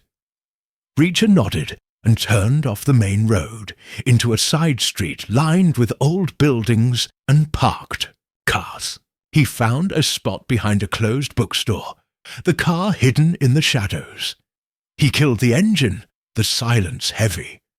Sarah's gun was still on her lap, her eyes on the street. You don't trust me, she said. It wasn't a question. No, Reacher said. You don't trust me either. She almost smiled. Fair. Tell me about Colton, Reacher said. What did you find? Sarah hesitated, her fingers brushing the gun. Then she spoke, her voice low. He's dirty, always has been. I dug into him a year ago, for a story. Ex-army, court-martialed, lost his career, but he didn't disappear. He went underground, started working for people with money, bad people, smuggling, extortion, worse. Worse how? Reacher asked. Hits, Sarah said, like the one he wants you to do. Reacher's jaw tightened. Colton hadn't changed, just got smarter, meaner. Who's he working for now? He asked. Don't know, Sarah said. Someone big, someone with enough cash to keep him hidden. I got close, found some accounts, some names. Then they found me. His men? Reacher asked. Yeah, she said. Started following me. Watching my place. I moved, kept digging. That's when Ellie showed up. Reacher nodded. Sarah was in deep, but she wasn't stupid. She'd stayed alive this long. That meant something. The photo, he said. The man in the suit. You think he's the boss? Maybe, Sarah said. Or someone close. Reacher leaned back, his mind working. The target was the key. Colton wanted him dead. Wanted Reacher to pull the trigger. Why? Revenge? Money? Something bigger? And Ellie? Why her? Colton thought she mattered to Reacher. She didn't, but that didn't mean she was safe. A shadow moved across the street. Reacher's eyes snapped to it. A man tall in a dark coat, walking slow. Too slow. Reacher's gut itched again. Trouble, always trouble. See him? Reacher asked, his voice low. Sarah followed his gaze. Yeah, cop? No, Reacher said. Cops don't move like that.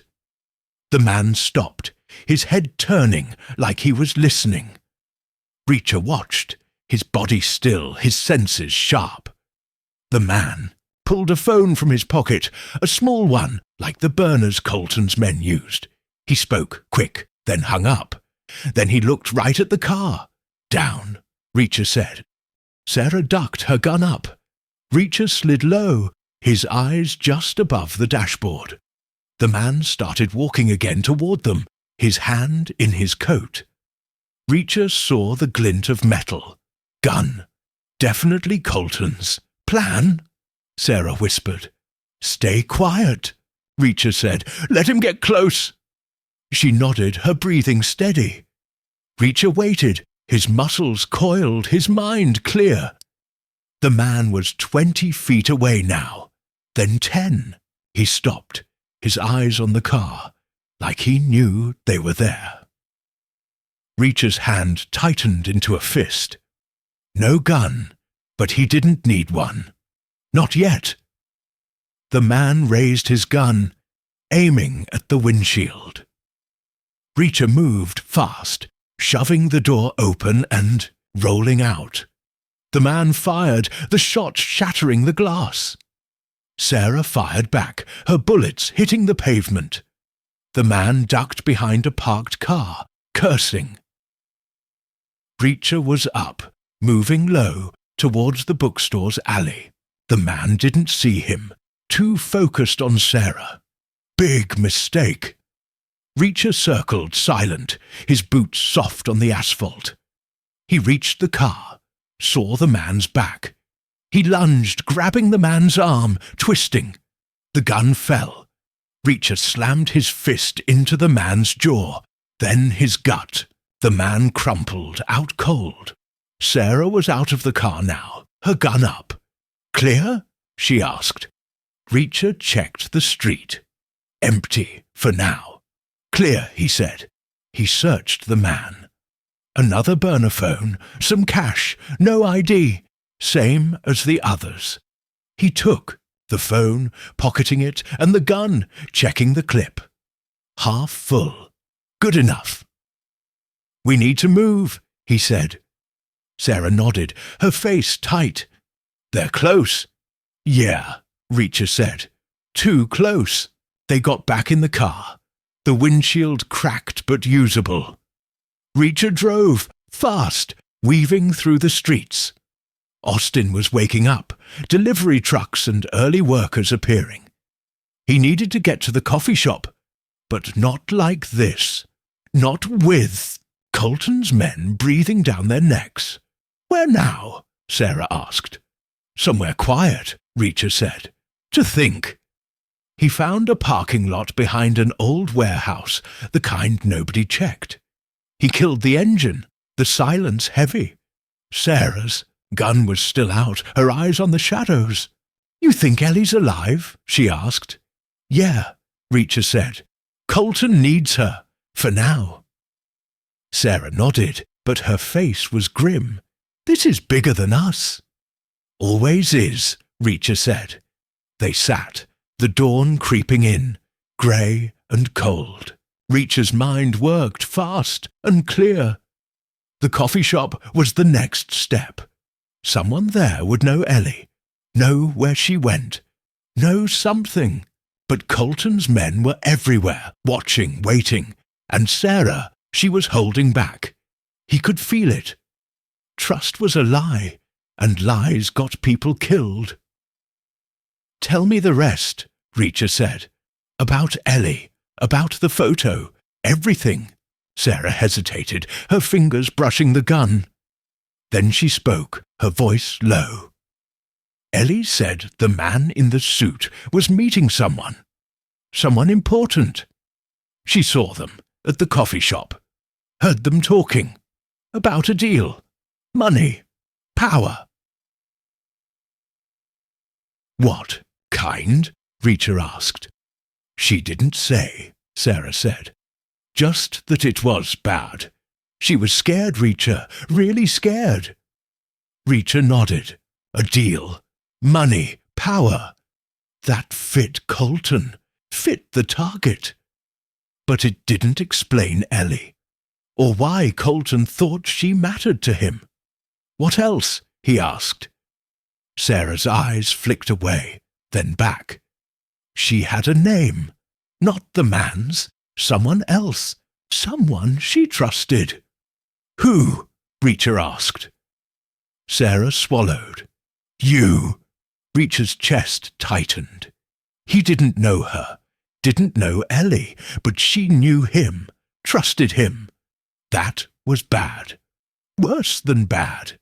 It meant Colton wasn't just playing him. He was playing everyone. Why me? Reacher asked. She wouldn't say, Sarah said. Just that you'd help, that you always did. Reacher leaned back, his mind racing. Ellie knew him. How? From where? He'd been a drifter for years, no ties, no home. But his name was out. There, in stories, rumours. The guy who fixed things. The guy who fought. Maybe Ellie heard one. Maybe it was more. Either way, it was a trap. Colton was using her, using his name, to pull him in. "We need to find her," Reacher said. "Yeah," Sarah said. "But how?" "Coffee shop," Reacher said. "We start there." The sky was lighter now, the city stirring. Reacher started, the car, the engine rumbling. The coffee shop was close, maybe 10 minutes. He'd find someone who knew Ellie, someone who saw something, and if Colton's men were there, he'd deal with them, like always. A phone buzzed, the burner in Reacher's pocket. He pulled it out, slow, and checked the screen. One message, no name, just a number. It read, "You can't run, Reacher. She's waiting." Reacher's jaw tightened. Colton. Had to be. He showed the phone to Sarah. Her face paled. "Ellie?" she asked. "Maybe," Reacher said. "Maybe not." He tossed the phone out the window, crushing it under the tire as he drove. Colton wanted to play games. Fine. Reacher was good at games. Better than Colton knew. The car rolled toward downtown, the city waking around them. Reacher's hands were steady, his eyes sharp. Ellie was out there, scared, maybe hurt. Colton was out there, pulling strings. Sarah was beside him, maybe a friend, maybe a liar. The target was waiting, and the hit was coming. It was a setup, and Reacher was the bait. But bait could bite, and Reacher bit hard. The coffee shop was close. The truth was closer. Reacher drove, the dawn breaking, the hunt alive in his blood. Colton thought he could win. Thought he could break him. Big mistake. Reacher was coming, and nothing would stop him. Chapter 6. The Hidden File. The Austin streets glowed under the early dawn, the city waking slow and quiet. Jack Reacher drove the battered car, its cracked windshield catching the first rays of sun. Sarah sat beside him, her gun still on her lap, her eyes scanning the road. The air was cool, sharp, with the smell of asphalt and coffee from a nearby shop. The dashboard clock read 5:47 a.m. The daily grind, Ellie's coffee shop, was minutes away. Reacher's hands were steady, his wrists scabbed and sore from the cuffs, but his mind was a blade, cutting through the fog of lies and setups. He was hunting. For Ellie. For Colton. For answers. Sarah was quiet, her face tight. She'd told him about Ellie, the scared kid who knew his name, who trusted him for reasons he didn't understand. She'd told him about the man in the suit, the target Colton wanted dead. But Reacher knew she was holding back. Not everything, but enough. Her story had gaps, like a puzzle missing pieces. He didn't trust her. Not yet. Trust was a trap, and traps got you killed. But she was a lead, and leads were all he had. The text from the burner phone echoed in his mind. "You can't run, Reacher. She's waiting." Colton's voice, or close enough. A taunt, a threat. Ellie was alive. Reacher was sure of it. Colton needed her to control him, to force him into the hit. But why Ellie? Why him? The setup was bigger than revenge, dirtier than money. Reacher felt it, like a storm building on the horizon. "Turn left," Sarah said, breaking the silence. "5th Street's up ahead." Reacher nodded, easing the car into the turn. Downtown Austin was waking, its glass buildings catching the light, its streets filling with early workers and delivery vans. The daily grind was close, a small shop wedged between a bank and a bookstore. Reacher spotted it from a block away. Dark windows, a neon closed sign, but a faint glow inside. Someone was there. Good. People meant answers. He parked a block, away, in an alley behind a dumpster. The car was beat up, too noticeable with its shattered windshield. He killed the engine, the silence heavy. Sarah's gun was still out, her fingers tight around it. "Plan?" she asked. "Go in," Reacher said. "Ask questions. Find Ellie." "What if they're waiting?" Sarah asked. "Then we deal with them," Reacher said. She nodded, her eyes hard. Reacher stepped out, his boots soft on the pavement. His jacket was torn, his hands bloody, but he moved like a shadow, silent and sure. Sarah followed, her gun low, her steps light. The alley smelled of trash and stale beer. Reacher's eyes scanned the dark, his gut itching. Trouble was close, always was. They reached the street, staying in the shadows of the buildings. The coffee shop's sign buzzed faintly, its glow casting red light on the sidewalk. Reacher saw movement inside, a figure, small, wiping down a counter. A barista, maybe, or a trap. He didn't care. He needed answers, and this was the place to start. "Stay close," Reacher said. Sarah nodded, her gun hidden under her jacket. They crossed the street, quick and quiet, and stopped at the shop's door. Locked, but the glass was thin. Reacher could break it, but that would draw attention. He knocked hard, his knuckles loud against the frame. The figure inside froze, then turned, squinting through the dark. "Who's there?" a voice called. "Young, female, nervous." "Open the door," Reacher said, his voice low but firm. "We need to talk." The figure hesitated, then moved closer. Reacher saw her now, short with dark hair tied back, wearing an apron. She looked scared but not surprised, like she'd been expecting trouble. She unlocked the door, cracking it open an inch. "We're closed," she said. "Come back at 6. "Ellie," Reacher said. "Where is she?" The girl's eyes widened. "Who are you?" "Reacher," he said. "She knows me." Girl's face changed, like she'd heard the name before. She glanced over her shoulder, then back at Reacher. "You're him," she whispered. "She said you'd come." Reacher's chest tightened. Ellie had talked about him, trusted him. Why, he didn't know her, but she knew him. That was bad. Worse than bad. "Open the door," he said. "Now." She hesitated, then pulled the door open. Reacher stepped inside, Sarah behind him. The shop smelled of coffee and sugar, its tables empty, its lights low. The girl locked the door, her hands shaking. "I'm Mia," she said. "Ellie's friend." "Talk," Reacher said. "Where is she?"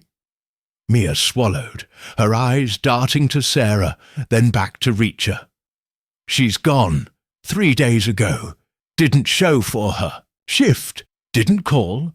I tried her phone, her place. Nothing." "What did she say?" Reacher asked. "Before she disappeared." Mia hesitated, her fingers twisting the apron. "She was scared. Said she saw something she shouldn't have. Here, at the shop. People meeting, talking, bad people." "Who?" Reacher asked. "She didn't say names," Mia said. "Just, that one was old in a suit. Another was mean, army type. She said they were planning something. Something big." Reacher's jaw tightened. The man in the suit, the target, and Colton, the army type. Ellie had seen them together, heard them. That's why Colton had her. She was a witness, a loose end. What else? He asked. Mia's eyes flicked to a door in the back marked Employees Only. She left something, she said, for you. Reacher's gut itched. A setup, maybe, or a lead. Show me, he said. Mia nodded and led them to the door. Sarah stayed close, her gun hidden but ready. The back room was small, cluttered with boxes, a sink and a desk. Mia knelt by the desk, pulling a loose floorboard. Underneath was a small metal box, locked with a cheap padlock. She grabbed a key from her pocket, opened it, and pulled out a flash drive. Small, black, unmarked. She said to give this to you, Mia said, handing it to Reacher. If you came. Reacher took it, his fingers brushing the cold metal. A flash drive meant information, names, dates, proof, dangerous stuff. What's on it? He asked. Don't know, Mia said. She didn't tell me, just said it. Was important, said you'd know what to do. Reacher pocketed the drive, his mind racing. Ellie had seen something, heard something, and saved it. For him. Why him? How did she know him? The questions burned, but he didn't have time for them. Not now. Anything else? He asked. Mia shook her head. That's it. She was scared, Reacher. Really scared. She said they'd kill her if they found out. They won't, Reacher said. He didn't know if it was true, but he'd make it true. He always did. Sarah stepped forward, her eyes on the drive. We need a computer, she said. Now, Mia nodded, pointing to the desk. An old laptop sat there, its screen dark. It's slow, but it works. Reacher handed the drive to Sarah. You're the reporter. You do it. She nodded, plugging the drive into the laptop. The screen flickered, to life slow, the drive's icon appearing. Sarah clicked it, her fingers fast. A folder opened, filled with files, documents, photos, audio clips. Reacher leaned in, his eyes sharp. This was it, the hidden file, the truth, or part of it. Sarah opened a photo first. The man in the suit, grey hair, outside a glass building, same as the one the woman at the warehouse showed him. The target. That's him, Sarah said. Ellie's guy. Reacher nodded. Keep going. She opened a document. Pages of text, dense, with names, dates, numbers. Bank accounts, transfers, amounts in the millions. Sarah's eyes widened. This is big, she said. Really big. Colton? Reacher asked. She scanned the text, her finger tracing the screen. His name's here. Not the top, but close. He's moving money for someone. Who? Reacher asked. She shook her head. Doesn't say, just initials. RT. Reacher's mind worked. RT could be anyone. But it was a start. Audio, he said. Play it. Sarah clicked an audio file. Static, then voices. Low, muffled, like they were recorded from a distance. Reacher recognized one immediately. Colton. Hard, sharp, like a blade. It's set, Colton said. Reacher's. The trigger. He pulls. We're clean. Another voice, older, smoother. The man in the suit, maybe. You sure he'll do it? The voice asked. He'll do it, Colton said. Or the girl dies. The audio cut off. Silence filled the room, heavy and cold. Reacher's jaw tightened. He was right. A setup. Colton was using him, using Ellie, to pull the trigger on a hit. But why? Who was RT? And why did Ellie trust him? "There's more," Sarah said, opening another file. A video, grainy, from a security camera. It showed the coffee shop, empty except for two men at a corner table. One was Colton, his face clear, his eyes cold. The other was the man in the suit, older, leaning in, talking fast. Ellie was in the background, wiping a counter, her head down but her eyes on them. She was listening, watching, recording. She knew, Sarah said. She saw it all. "Yeah," Reacher said. "And they saw her." Mia's face paled. "Is she dead?" "No," Reacher said. "Not yet." Took the drive from the laptop, pocketing it. This was proof. Dangerous proof. Enough to burn Colton, maybe RT, whoever he was. But it wasn't enough to save Ellie. Not yet. He needed more. Needed her location. Needed Colton's. A noise outside. Glass breaking sharp and loud. Reacher's head snapped toward the door. His gut itched hard. Trouble. Always trouble. "Down," he said. Sarah dropped, pulling Mia with her. Reacher moved to the wall, his stolen gun in hand, low and ready. The front door rattled, then crashed open.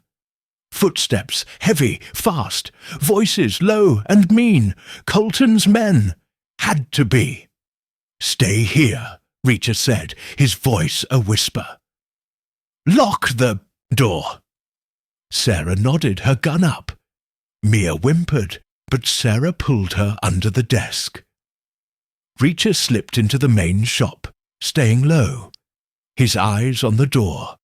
3 men, big, armed, moving through the dark. They wore dark clothes, their guns sweeping the room. Professionals, but not perfect. Reacher saw the way they moved. Too spread out. Too slow. Sloppy. He waited, his body still, his breathing steady. The first man passed the counter, his gun aimed at the back room. Reacher moved fast, silent, grabbing a coffee pot from the counter. He swung hard, the glass shattering against the man's head. The man dropped, out cold. The other 2 spun, firing. Bullets tore through the air, shattering mugs and mirrors. Reacher dove behind the counter, glass raining down. He crawled low, toward the second man. The guy was close, his boots loud on the tile. Reacher lunged, tackling him, his fist slamming into the man's jaw. The gun fell. Reacher hit again, and the man went limp. The third man shouted, firing wild. Reacher rolled, grabbing the second man's gun. He aimed, fired once. The third man screamed, clutching his shoulder, and ran for the door. Reacher let him go. 1 alive meant 1 to talk. Later. He stood, his gun still up, scanning the shop. Empty now, just broken glass and blood. He moved to the back room, knocking, soft. "It's me," he said. Sarah opened the door, her gun ready. Mia was behind her, pale and shaking. "Clear?" Sarah asked. "For now," Reacher said. "We need to move." Sarah nodded, grabbing the laptop. "This has everything. We can't lose it." Reacher didn't argue. The drive was enough, but the laptop had more. More names, more proof. He led them out, through the wrecked shop, to the alley. The car was still there, untouched. Good. They climbed in, Reacher behind the wheel, Sarah in the passenger seat, Mia in the back, curled up and quiet. "Where now?" Sarah asked. "Somewhere safe," Reacher said. "To think." He drove, fast, weaving through the waking city. The coffee shop was burned, Colton's men too close. But the drive was a gold mine. Names, money, voices, proof of the setup, proof of the hit. He'd use it, find Ellie, find Colton, stop the target from dying. Or maybe not. The target was dirty part of this. Maybe he deserved it. Reacher didn't know, didn't care. He'd figure it out when the time came. A phone rang. The burner in Reacher's pocket. He pulled it out, slow, and checked the screen. Another text, same number. It read, "Nice try, Reacher. She's screaming now." Reacher's hand tightened, the phone creaking. Colton, taunting, lying maybe, but Ellie was alive. Had to be. Reacher tossed the phone to Sarah. "Track it," he said. She nodded, her fingers fast on the laptop. "It's a burner, but I can try. Need time. Take it," Reacher said. He drove, the city blurring past. The sun was up now, the streets filling. Reacher's mind worked, sharp and cold. The drive was the key. Ellie was the heart. Colton was the target. His target, not the man in the suit. He'd find them all. Break the setup. Save the girl. End this. A shadow in the rearview mirror. A black SUV, tailing, too close. Reacher's gut itched again. "Company," he said. Sarah turned, her gun up. Mia whimpered. Reacher floored the gas, the car surging. The SUV followed, its engine roaring. Colton's men, or RTs, didn't matter. They were coming, and Reacher was ready. "Hold on," he said. The chase was on. The city a maze, the truth a step away. Reacher drove, his hands steady, his eyes burning. Colton thought he could play him. Thought he could win. Big mistake. Reacher was a hunter, and the hunt was alive. Chapter 7. Blood on the Highway. The car screamed through Austin's waking streets, its engine roaring as Jack Reacher pushed it to the limit.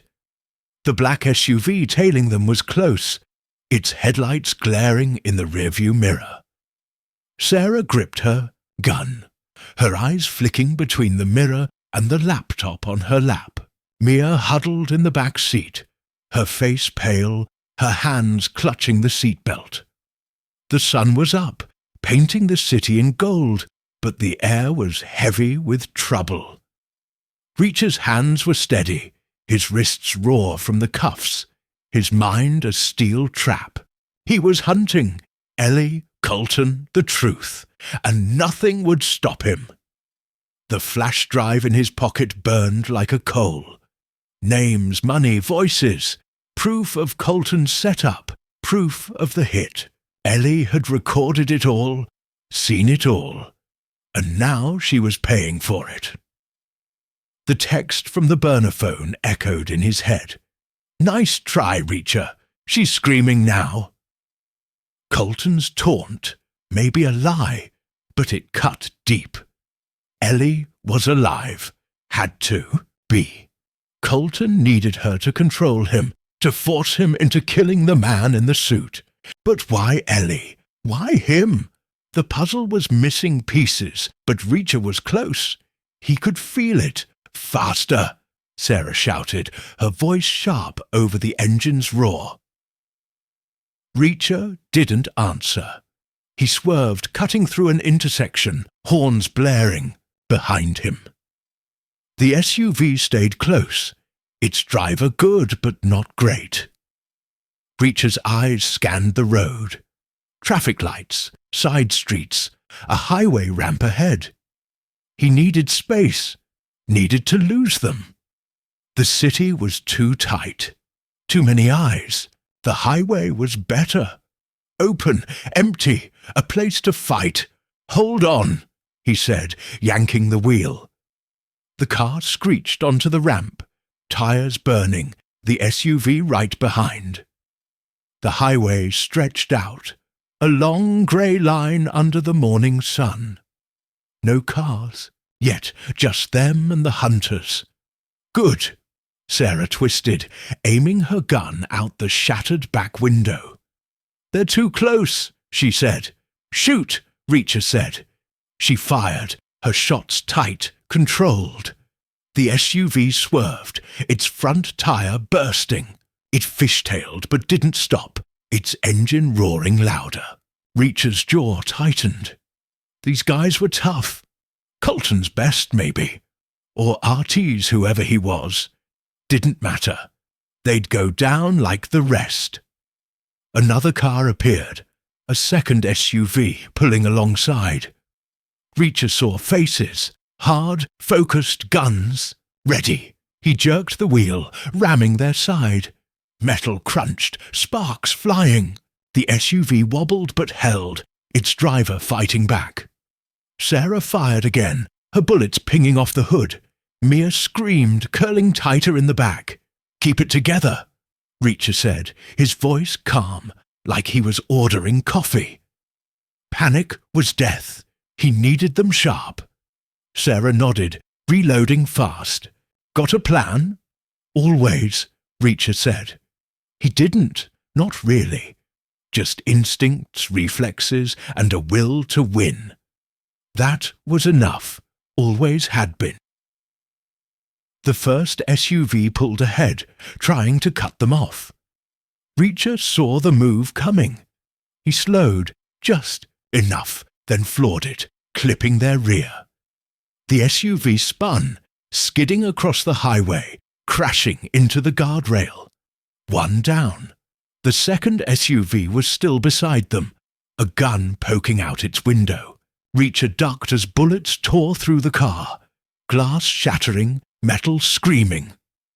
Sarah fired back, her shots wild but close. Reacher swerved again, forcing the SUV to back off. The highway curved, a bridge ahead, its shadow long and dark. Reacher's mind worked, fast and clear. The bridge was narrow, a choke point, a chance. Brace, he said. He floored the gas, the car surging toward the bridge. The SUV followed, close, too close. Reacher waited, his timing perfect, then slammed the brakes. The SUV shot past, its driver caught off guard. Reacher yanked, the wheel ramming its side hard. The SUV flipped, rolling across the bridge, metal twisting, glass exploding. It stopped, upside down, smoke curling up. Reacher didn't stop. He drove on, the highway open now, the city fading behind. Sarah's breathing was heavy, her gun still up. Mia was quiet, her eyes wide with shock. Reacher's hands were steady, his eyes scanning the road. Clear for now, but not for long. Colton's men were like roaches. Kill one, two more came. You okay? He asked, glancing at Sarah. Yeah, she said, her voice shaky but firm. You? Fine, Reacher said. He wasn't, not really. His hands ached, his ribs bruised from the fight at the coffee shop. But pain was just noise. He ignored it. Mia? He asked. She didn't answer, just nodded, her face pale. Reacher let it go. She was a kid, caught in a war she didn't understand. Like Ellie, he'd keep her safe, had to. Sarah opened the laptop, her fingers fast on the keys. I'm tracking that phone, she said. The one that texted you. Good, Reacher said. Where? South, she said. Outside Austin. Maybe a warehouse, maybe a house. Hard to tell. Signal's weak. Reacher nodded. South. That fit. Colton liked warehouses, empty places, places to hide. Ellie was there, maybe. The target too. Or Colton himself. Reacher would find out. He always did. The highway stretched on, the sun climbing higher. Reacher's mind worked, sorting the pieces. The flash drive was gold. Names, money, proof of Colton's game. But it wasn't enough. He needed Ellie, needed to know why she trusted him, why Colton thought she mattered. Needed the target's name, RT's name, the whole dirty deal. The text said she was screaming. Reacher's jaw tightened. If Colton hurt her, he'd pay. Slow and hard. Got something, Sarah said, her eyes on the laptop. The signal's stronger. It's a building old off Highway 71. Abandoned, looks like. How far? Reacher asked. 20 miles, she said. Maybe less. Reacher nodded, pushing the car harder. 20 miles, close enough. He'd hit it fast, quiet. Find Ellie, find Colton. End this. But his gut itched sharper now. A trap, maybe. Colton was smart. He'd know Reacher was coming. Know he'd track the phone. Didn't matter. Trap or not, Reacher was going in. Sarah closed the laptop, her gun back on her lap. You trust me? She asked, her voice low. No, Reacher said. You don't trust me either. She nodded, like she expected it. Fair, but we're in this together. For now, Reacher said. She didn't answer, just stared out the window, her face tight. Reacher didn't like it. Sarah was tough, smart, but she was hiding something. Her story, about Ellie, about the man in the suit. It was too neat, too clean. Reporters lied sometimes. To protect sources, to protect themselves. Reacher didn't care why. He just needed the truth. The highway dipped, and a sign appeared. Highway 71, 5 miles. Reacher's eyes narrowed. Close, too close. He checked the rearview mirror. Empty, but not for long. Colton's men were out there, watching, waiting. He'd deal with them when they came. Mia, Reacher said, his voice calm. You know more than you're saying. Talk. Mia flinched, her eyes wide. I told you everything, she said, her voice small. No, Reacher said. You didn't. Ellie left that drive for me. Said I'd come. Why? Mia swallowed, her hands twisting. She heard about you from someone, said you helped people, fixed things. Who? Reacher asked. I don't know, Mia said. She wouldn't say. Just that you were good, that you'd stop them. Reacher's chest tightened. Ellie knew him, not personally, but through stories, rumors. His name was out there, carried by people he'd helped, people he'd saved, or people he'd hurt. Colton was using that, twisting it, making Ellie the bait. Reacher hated it, but he couldn't change it. Not now. What else? He asked. Mia hesitated, then spoke, her voice barely a whisper. She said she saw you once, not here, somewhere else, years ago. You didn't see her, but she remembered. Reacher's mind raced. Years ago. Where? He'd been everywhere, done everything. A kid like Ellie, watching him, remembering. It didn't add up. But it didn't have to. Not yet. Where? He asked. She didn't say, Mia said, just that it was you. Big guy, tough, helping someone. She never forgot. Reacher nodded, slow. A memory, a ghost from his past. It was something. Not enough, but something. Okay, he said, stay low. We're close. The highway split, and Reacher took the exit for 71. The road narrowed, the city gone, replaced by scrubland and dust. The sun was higher now, The air warming. Reacher's eyes scanned the horizon. A building appeared, low and grey, half hidden by trees. The warehouse, maybe, or something worse. There, Sarah said, pointing. That's it. Reacher slowed, pulling off the road into a ditch, the car hidden by brush. He killed the engine, the silence heavy. Sarah's gun was up, her eyes on the building. Mia stayed low, her breathing fast. Reacher checked his stolen gun, the clip still half full. Good enough. Stay here, he said to Mia. Lock the doors. She nodded, her face pale. Reacher and Sarah stepped out, moving low toward the building. The air smelled of dirt and oil, the ground dry under their boots. The warehouse was old, its walls cracked, its windows boarded. No cars, no guards, no sign of life. Too quiet. Reacher's gut itched hard. Trap, Sarah whispered. Maybe, Reacher said. Stay sharp. They reached the wall, pressing against it.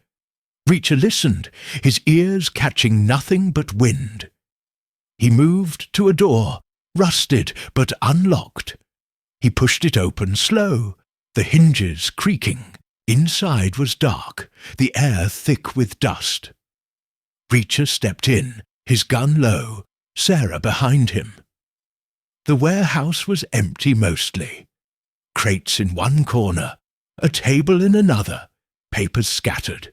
Reacher's eyes scanned the dark, his senses sharp. No Ellie, no Colton. But something was here. He could feel it. Sarah moved to the table, her gun up. Look, she said, picking up a photo. Reacher glanced over. It was him, grainy, taken from a distance, walking in some town he didn't recognize. His jaw tightened. Colton was watching him, had been for a while. Keep looking, Reacher said. Sarah nodded, rifling through the papers. Reacher moved deeper, his boots soft on the concrete. A door in the back, half open. He approached, slow, his gun ready. He pushed it open, revealing a small room, empty except for a chair. And blood, fresh, wet, pooling on the floor. Reacher's chest tightened.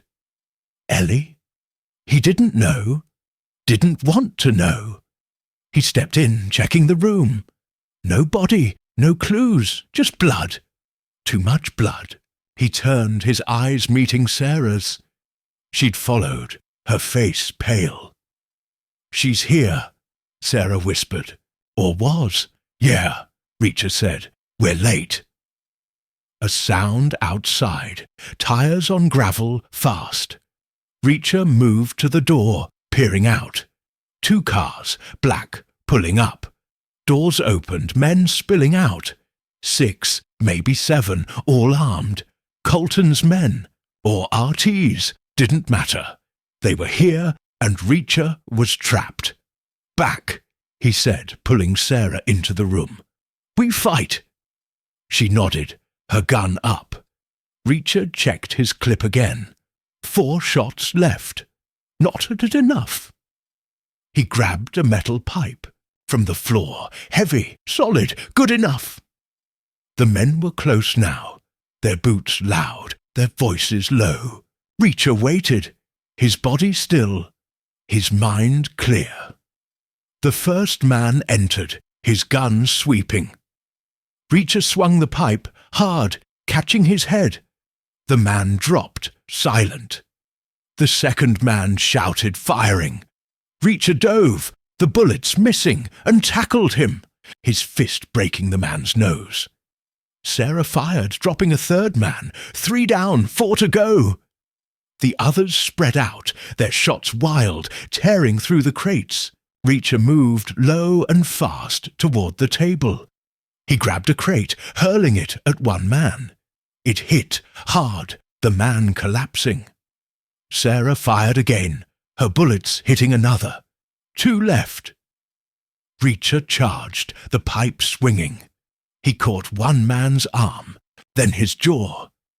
The man fell, out cold. The last man ran, sprinting for the door. Reacher let him go. One alive meant one to follow. Later. Silence, broken by Sarah's heavy breathing. "Clear?" she asked. "For now," Reacher said. He checked. The men. No IDs, just guns and phones. Same as always. He took a phone, pocketing it, and moved to the blood. Fresh, still wet. His stomach twisted. Ellie. Had to be. "We need to go," Sarah said, her voice tight. "More will come." "Yeah," Reacher said. He grabbed the photo of himself. The papers. Anything useful. They ran for the car. Mia still inside, her eyes wide. Reacher slid behind the wheel, the engine roaring to life. He pulled onto the highway, the warehouse fading behind. Sarah opened the laptop, her fingers fast. "The phone," she said. "It's still active, moving, south, maybe 10 miles. Reacher nodded, pushing the car harder. 10 miles. Close. Ellie was there, maybe. Bleeding, maybe. He'd find her, save her. Then Colton would pay. The highway burned under the tires, the sun high now. Reacher's hands were steady, his eyes burning. The flash drive, the blood, the text, it was all connected. The setup was closing in, and Reacher was the center. But centers held, and Reacher held strong. Chapter 8. The Traitor's Mask. The car tore down Highway 71, its engine screaming as Jack Reacher pushed it past its limits. The sun blazed high, the Texas heat shimmering off the asphalt. Sarah sat beside him, her gun in one hand, the laptop open on her lap, tracking the burner phone's signal. Mia was in the back, silent, her eyes wide with fear. Reacher's hands were steady, his wrists crusted with blood, his mind a razor cutting through the chaos. He was hunting. Ellie, Colton, the truth, and the trail was hot. The warehouse was behind them. Its blood-soaked floor burned into his memory. Too much blood. Ellie's, maybe. The thought twisted his gut, but he pushed it down. She was alive. Had to be. Colton needed her to control him, to force him into the hit on the man in the suit. The flash drive in his pocket was heavy, with proof. Names, money, voices, Colton's setup laid bare. But it wasn't enough. Not until Ellie was safe. Not until Colton was down. Sarah's fingers flew over the laptop. "The signal's close," she said, her voice tight. 5 miles, maybe less. A house, rural, off a dirt road. Reacher nodded, his eyes on the road. 5 miles. Close enough to hit hard, fast. But his gut itched, sharp and insistent. A trap, probably. Colton was smart, too smart to leave a phone signal dangling like bait. Didn't matter. Reacher was going in, trap or not. He always did. "Any movement?" he asked. "Still," Sarah said. "It hasn't budged in 10 minutes. Bad sign. A still signal meant a dropped phone, a decoy, or worse, a body." Reacher's jaw tightened. He wouldn't think it. Not yet. Ellie was alive until he saw proof she wasn't. He floored the gas, the car shaking as it surged forward. Mia's voice broke the silence, small and shaky. "What if she's gone?" "She's not," Reacher said, his voice calm, like he was stating a fact. "Colton needs her." Mia didn't answer, just curled tighter in the seat. Sarah glanced at Reacher, her eyes searching. "You sure?" she asked. "No," Reacher said, but I'm sure I'll find her." Sarah nodded, but her face was grim. She didn't trust him, not fully. He didn't trust her either. Her story, reporter digging into Colton, helping Ellie, it held together. But it had cracks. She knew too much, said too little. Reacher didn't care why. He just needed her to keep tracking, keep shooting, keep moving. For now, the highway dipped and a dirt road branched off, barely a track through the scrubland. Reacher slowed, turning onto it, the car bouncing over ruts.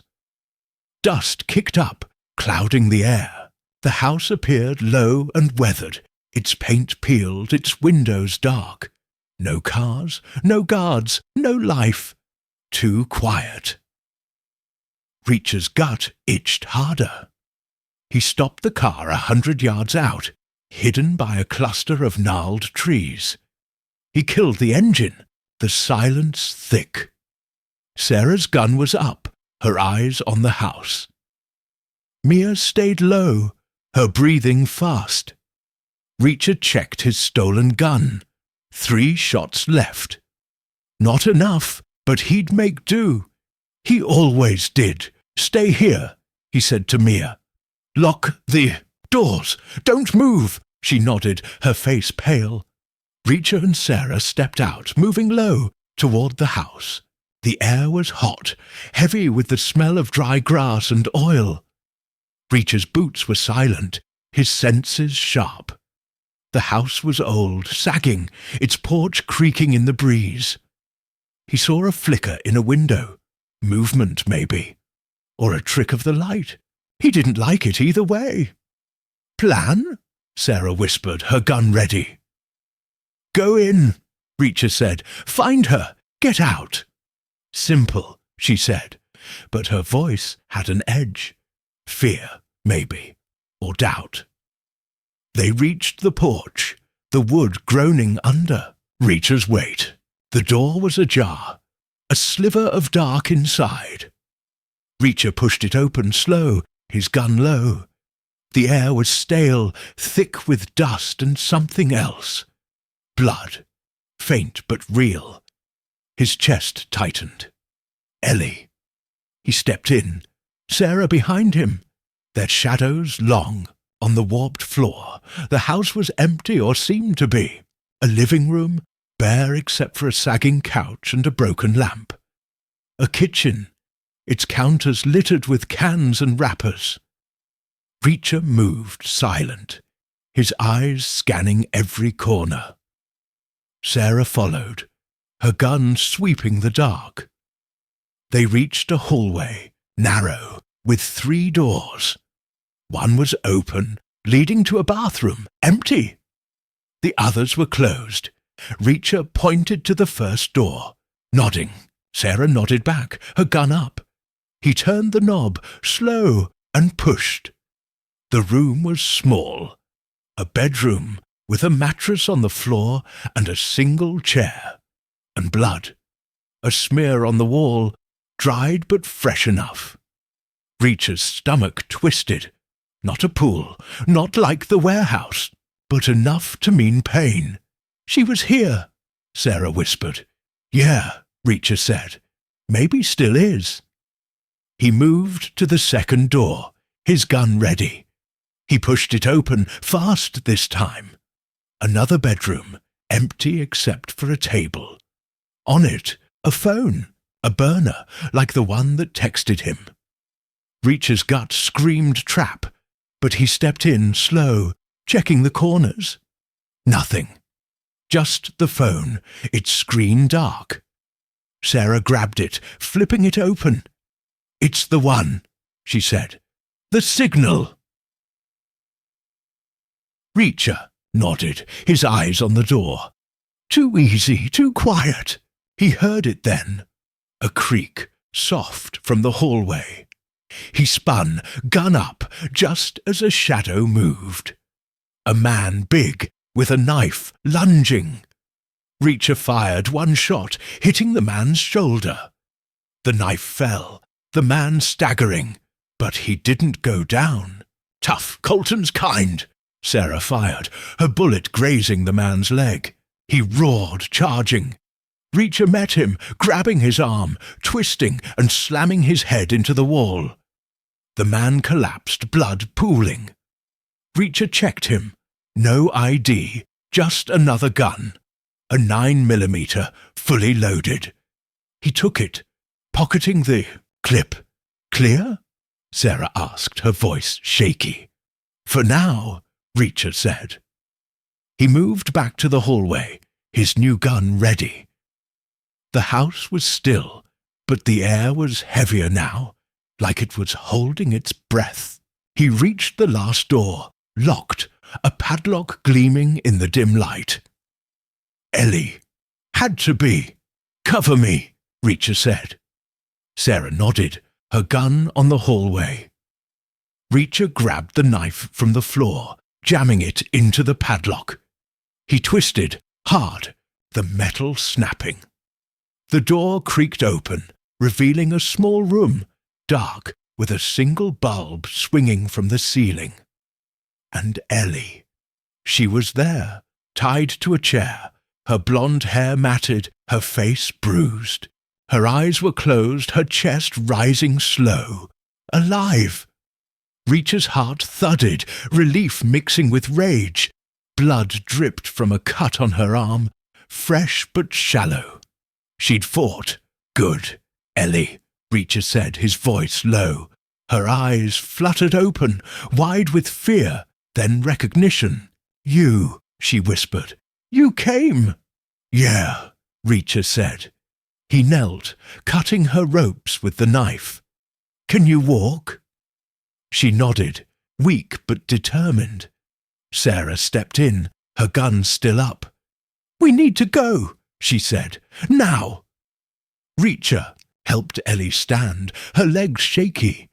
She leaned on him, her eyes locked on his.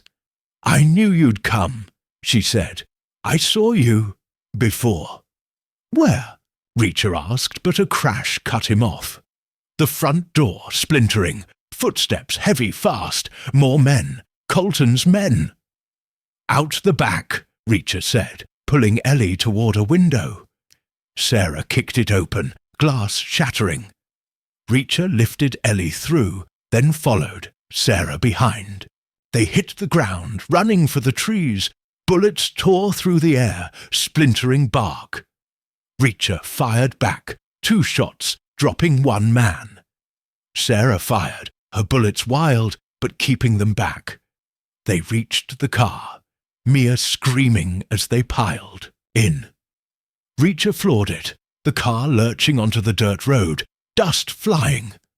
The house shrank behind them, men shouting, firing. Reacher swerved, bullets pinging off the metal. The highway was close, freedom closer. "Ellie, talk," Reacher said, his voice calm despite the chaos. "What did you see?" She coughed, her voice weak. "Colton, the man in the suit. They met at the shop, talking about a deal, money, a hit. They saw me, knew I heard." "Who's the man?" Reacher asked. "Don't know," Ellie said, "but he's big, important. They called him Thompson." Reacher's mind snapped. "Thompson? RT? Maybe." The pieces were fitting, but not fast enough. "Why me?" he asked. "Why'd you trust me?" Ellie's eyes met his, fierce despite her pain. "I saw you years ago, in Chicago. You saved a woman, beat some guys. I was a kid watching, never forgot." Reacher nodded, slow. Chicago. A lifetime ago. He didn't remember her, but it didn't matter. She remembered him. That's why Colton used her, twisted her trust into a trap. Reacher hated it, but he'd fix it. Starting now. The highway loomed, the cars screaming onto it. No cars behind, not yet. Reacher's eyes scanned the mirrors, the road, the horizon. Ellie was safe for now. but Colton was out there, and Thompson and the hit. The flash drive burned in his pocket, proof of everything. He'd use it, break them, end this. Sarah's laptop beeped. She checked it, her face pale. "Another signal," she said. "Close, 2 miles." "Colton?" Reacher asked. "Maybe," Sarah said. "Or Thompson." Reacher nodded, pushing the car harder. 2 miles. Another trap, maybe. Didn't matter. He had Ellie, had the drive, had Sarah's gun and his own. He was ready. Always was. The highway burned under the tires, the sun high and merciless. Reacher's hands were steady, his eyes burning. Colton thought he could play him, break him, use Ellie to make him kill. Big mistake. Reacher was a hunter, and the hunt was on. The traitor's mask was slipping, and Reacher would rip it off. Chapter 9. No Way Out. The car roared down Highway 71, its tires burning against the hot asphalt, the Texas sun blazing overhead. Jack Reacher gripped the wheel, his knuckles bruised and bloody, his eyes sharp as knives. Ellie sat in the back, her blonde hair matted, her face pale but fierce. Mia was beside her, quiet, her hands clenched tight. Sarah was in the passenger seat, her gun ready, the laptop open, tracking a new signal. 2 miles away, maybe Colton, maybe Thompson, maybe a trap. The air was thick with dust and tension, the flash drive in Reacher's pocket heavy with secrets. He was hunting, and the trail was alive. Ellie was safe, for now. Reacher had pulled her from the house, cut her ropes, carried her through gunfire. Her words burned in his mind. Colton and the man in the suit. Thompson, planning a hit, a deal, millions moving. She'd seen them at the coffee shop, recorded them, trusted Reacher because of a memory from Chicago, years ago, when he'd saved someone. Colton had twisted that trust, used her as bait to force Reacher into killing. The setup was clear now, but the why wasn't. Who was Thompson? What was the deal? And why Reacher? The puzzle was almost complete, but the last pieces were sharp, dangerous. Sarah's voice cut through the engine's roar. "Signal steady," she said, her eyes on the laptop. "A mile out. Looks like a motel, old, off the road." Reacher nodded, his jaw tight. A motel. Perfect for Colton. Isolated, easy to control, hard to escape. Ellie's blood was still on his hands, metaphorically and literally, from the cut on her arm. She was alive, but hurt. Colton would pay for that. Slow and hard. Trap? Ellie asked, her voice weak but steady. "Probably," Reacher said. "Doesn't matter." She nodded, like she understood. Reacher glanced at her in the rearview mirror. Her eyes were fierce, despite the bruises, the fear. She was tough, like him.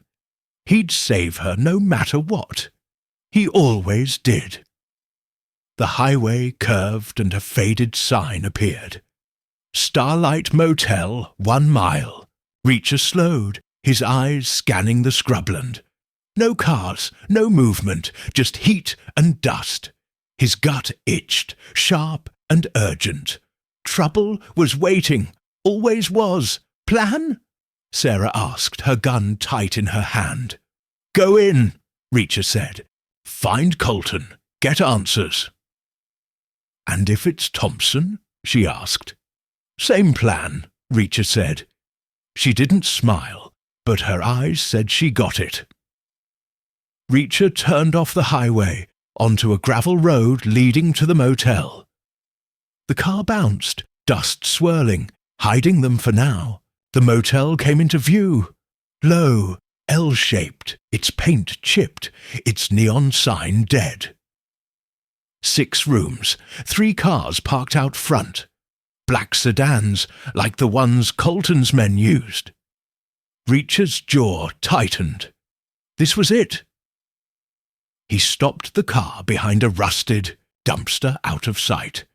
The engine ticked as it cooled, the silence heavy. Sarah's gun was up, her eyes on the motel. Ellie leaned forward, her breathing shallow. Mia stayed low, her face pale. Reacher checked his gun, 9mm, 7 shots left. Enough, if he was smart. He always was.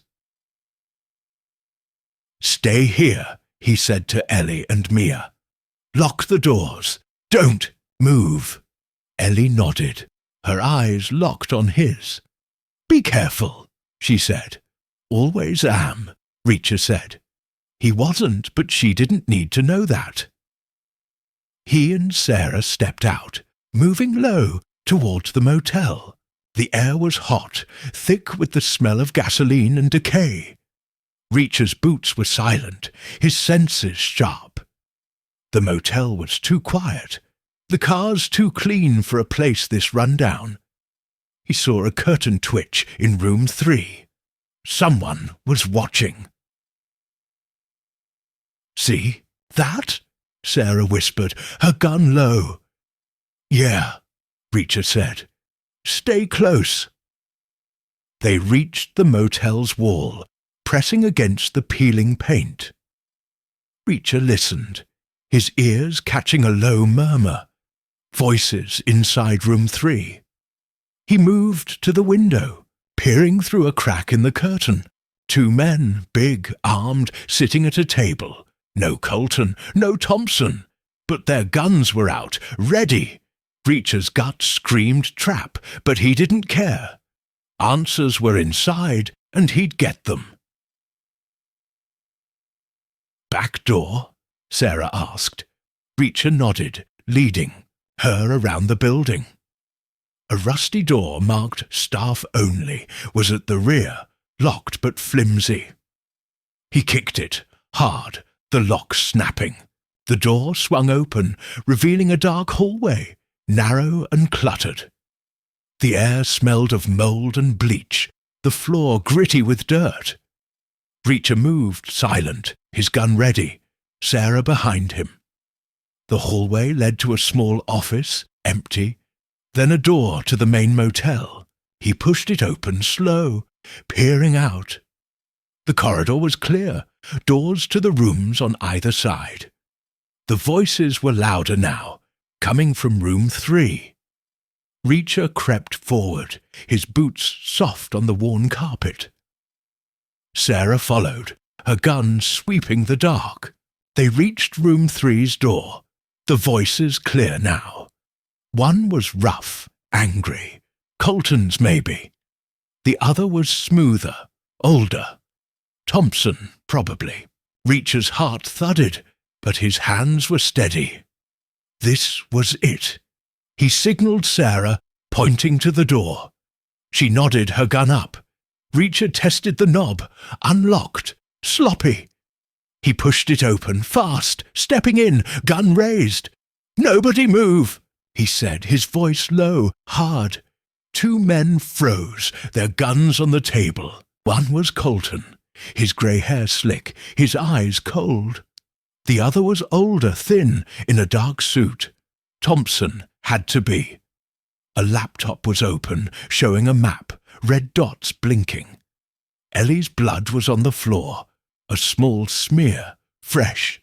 Reacher's rage flared, but he held it. Rage was a killer. He needed control. "Reacher," Colton said, his voice smooth, like they were old friends. "You're late. Where's she?" Reacher asked, his gun on Colton's chest. "Safe," Colton said, "for now." Thompson stayed silent, his eyes sharp, watching. Reacher saw it, the calm of a man in charge. The boss, maybe RT himself. "Talk," Reacher said. "The hit, the deal, everything." Colton smiled, thin and cold. "You're in over your head, Reacher. Always were." Reacher stepped closer, his gun steady. "Wrong answer." Sarah moved, covering Thompson. "Hands up," she said, her voice firm. Thompson raised his hands, slow, his eyes on Reacher. "You don't know what you're doing," he said, his voice low, polished. "I know enough," Reacher said. "You're dirty, both of you." Colton laughed, a dry, ugly sound. "Dirty? You're a killer, Reacher, just like us." "Not like you," Reacher said. "Never." A noise outside, tires, gravel crunching. Reacher's gut twisted. More men coming fast. He glanced at Sarah, who nodded, her gun still on Thompson. The laptop's map blinked, red dots closing in. A trap, like he thought. No way out.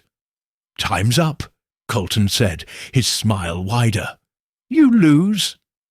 Reacher didn't flinch. He'd been in traps before. Always got out. He grabbed the laptop, tossing it to Sarah. "Take it," he said. "Go." She hesitated, then nodded, tucking it under her arm. Reacher backed toward the door, his gun on Colton. Thompson stayed still, his eyes like a snake's. The footsteps were closer now, boots on gravel, voices shouting. Reacher's mind raced 6 rooms, 1 hallway, 1 back door. "Bad odds, but not impossible." "Move," he said to Sarah. They ran, Reacher covering her, his gun sweeping. The hallway was clear, but the front door crashed open, men spilling in, guns up. Reacher fired, 2 shots, dropping 1 man, wounding another. Sarah fired, her bullets wild but forcing them back. They hit the back door, bursting into the heat, sprinting for the car. Ellie and Mia were there, Ellie's eyes wide, Mia shaking. "I'll go!" Reacher shouted, shoving them in. He slid behind the wheel, Sarah beside him, the laptop on her lap. The engine roared, the car lurching forward, gravel flying. Bullets tore through the air, pinging off the metal. Reacher swerved hard, the car fishtailing but holding. The motel shrank behind them, men firing, shouting. Reacher's eyes scanned the mirrors. 2 cars, black, gaining fast. He floored it, the highway opening up, the sun blinding. Ellie's breathing was ragged, Mia's soft sobs filling the car. Sarah's gun was up, her eyes on the pursuing cars. "They're close," she said. "I know," Reacher said. He saw a turn ahead, a dirt road branching off. He took it, sharp, the car bouncing, dust choking the air. The cars followed, their engines roaring. Reacher's mind worked fast and clear. The laptop had answers, maps, names, maybe Thompson's real identity. He'd use it, find Ellie's safe place, end this. "Track them," Reacher said to Sarah, nodding at the laptop. She opened it, her fingers fast. "They're pinging us," she said. "A tracker, maybe, on the car." Reacher's jaw tightened. Sloppy. He should have checked. "Find it," he said. Sarah nodded, leaning out, checking the car's frame. Bullets sparked off the road. The car's closer now. Ellie grabbed Mia, pulling her down. Reacher swerved again, the dirt road narrowing, trees closing in. No way out, not yet. But he'd find one. Always did.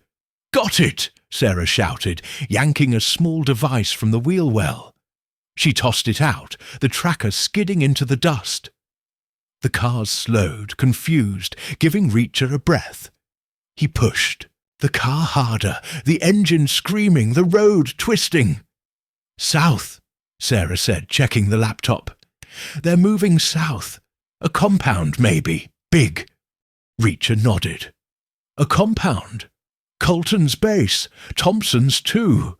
Ellie was safe, for now, but not for long. He'd hit it, hard, fast, end this. The flash drive, the laptop, they were weapons sharper than his gun. He'd use them, break the setup, save the girl. The cars were back, headlights cutting through the dust. Reacher saw a bridge ahead, old, narrow. A choke point. He smiled, thin and cold. Perfect. He floored it, the car surging, the bridge looming. The cars followed, too close, guns firing. "Hold on," Reacher said. He hit the bridge, hard, the car shaking. He slammed the brakes, spinning, blocking the way. The cars stopped, men jumping out, firing. Reacher was out, moving low, his gun up. Sarah fired, dropping one man. Reacher aimed, 2 shots, 2 down. The rest scattered, taking cover. Reacher moved fast toward the cars. He grabbed a rifle from a fallen man, its clip full. Good. He fired, controlled bursts, pinning them. Sarah covered him, her shots tight. Ellie and Mia stayed low, safe in the car. Reacher reached the first car, checking it, keys gone, radio crackling. He smashed it, silencing Colton's voice. The last men ran, retreating.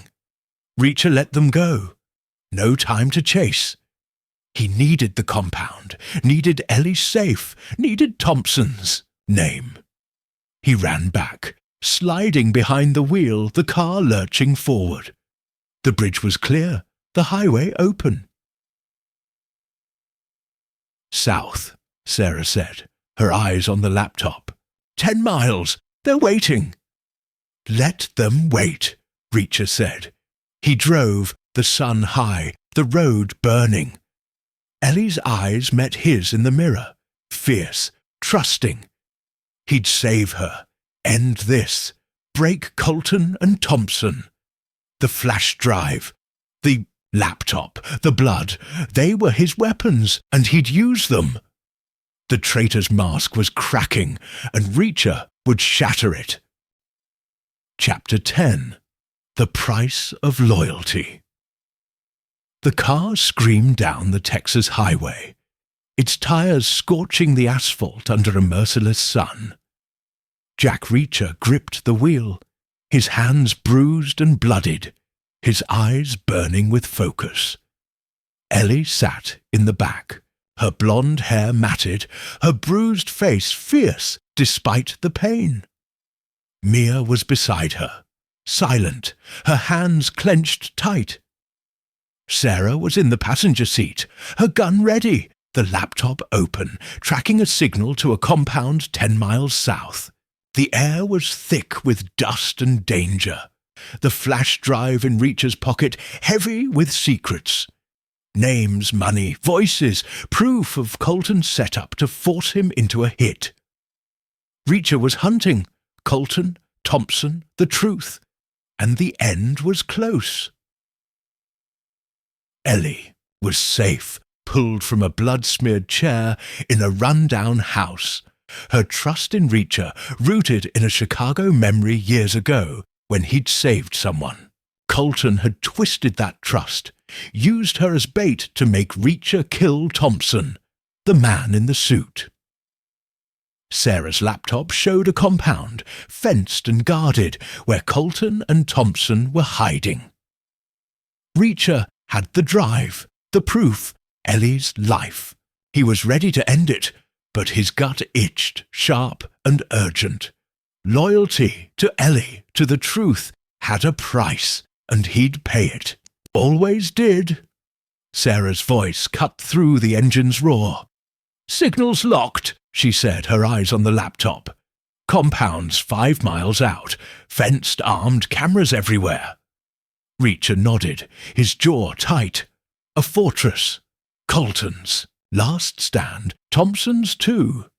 He'd hit it hard, fast, break the setup, save Ellie for good. But loyalty wasn't blind. Sarah was holding back, her reporter's eyes hiding something. Ellie trusted him. But her story, Chicago, the coffee shop, the drive had gaps. Mia was quiet, too quiet, like she knew more than she said. Reacher didn't trust anyone, not fully. Trust was a blade, and blades cut deep. Guards? Reacher asked. 8, maybe 10, Sarah said. Rifles, sidearms, professionals. Trap? Ellie asked, her voice steady despite the cut on. Her arm? Always, Reacher said. Doesn't matter. She nodded, her eyes fierce. Reacher glanced at her in the rearview mirror. She was tough, a fighter like him. He'd keep her alive, no matter the cost. Mia's eyes were wide, but she held it together. Sarah's gun was steady, but her face was tight, like she knew the price of this fight. The highway dipped, and a feet-high fence loomed, barbed wire glinting in the sun. The compound sprawled behind it. Warehouses, a main house, a garage, all guarded. Reacher slowed, pulling off the road into a ditch, the car hidden by scrub. He killed the engine, the silence, heavy. Sarah's gun was up, Ellie's breathing shallow, Mia's hands trembling. Reacher checked his gun. 9mm, 5 shots left. The rifle from the bridge was in the back. 10 rounds. Enough if he was smart. Stay here, Reacher said to Ellie and Mia. Lock the doors. If we don't come back, drive south. Don't stop. Ellie's eyes locked on his. You'll come back. Yeah, Reacher said. He meant it. Had to. He and Sarah stepped out, moving low toward the fence. The air was hot, thick with dust and oil. Reacher's boots were silent, his senses sharp. The fence was chain link, razor wire on top, a gate guarded by 2 men, rifles ready. A camera blinked above, its red light steady. Reacher saw a 3rd man patrolling the perimeter, his eyes lazy. Sloppy. He'd use it. Quiet first, Reacher said. Loud if we have. 2, Sarah nodded, her gun low. They crept to the fence, Reacher pulling the knife from his pocket, sharp, taken from the house where he'd found Ellie. He cut a slit in the chain link, slow, the metal soft. The guards didn't notice, too busy smoking, talking. Reacher slipped, through, Sarah behind, moving like ghosts. The first guard was close, his back turned. Reacher lunged, his hand clamping the man's mouth, the knife at his throat. Quiet, he whispered. The man nodded, eyes wide. Reacher knocked him out, a quick blow to the head, and lowered him to the ground. Sarah took the second, her gun's butt cracking his skull. They dragged the bodies behind a crate, taking their rifles, fully loaded, better. Camera, Sarah said, nodding at the blinking light. Reacher grabbed a rock, throwing it hard. The camera shattered, glass falling. The compound was still, but not for long. Voices echoed from the main house, low and tense. Reacher moved, low and fast, Sarah beside him. The house was big, its windows dark, its walls cracked but solid. He saw shadows inside, men, guns, waiting. They reached a side door, locked but flimsy. Reacher kicked it, the wood splintering, and stepped in, rifle up. The hallway was dark, narrow, smelling of sweat and gun oil. Voices were clearer now, coming from a room ahead. Colton's, sharp and angry, and another, smooth, calm. Thompson had to be. Reacher's heart thudded, but his hands were steady. This was it, the price of loyalty, paid in blood. He crept to. The door cracked open and peered in. Colton paced, his grey hair slick, his face twisted with rage. Thompson sat at a table, his suit crisp, his eyes cold as ice. 4 men stood guard, rifles ready, eyes scanning. A laptop was open, showing a map with red dots. Trackers, maybe Reacher's car. Ellie's flash drive was plugged in, its secrets on display. Papers were scattered, names and numbers, millions in deals. Reacher's rage flared, but he held it. Control was everything. "You said he'd break," Colton snapped. "He's here, isn't he?" "He's predictable," Thompson said, his voice smooth. "That's why he's dangerous." Reacher signaled Sarah, pointing to the guards. She nodded, her rifle up. He pushed the door open fast, stepping in, rifle raised.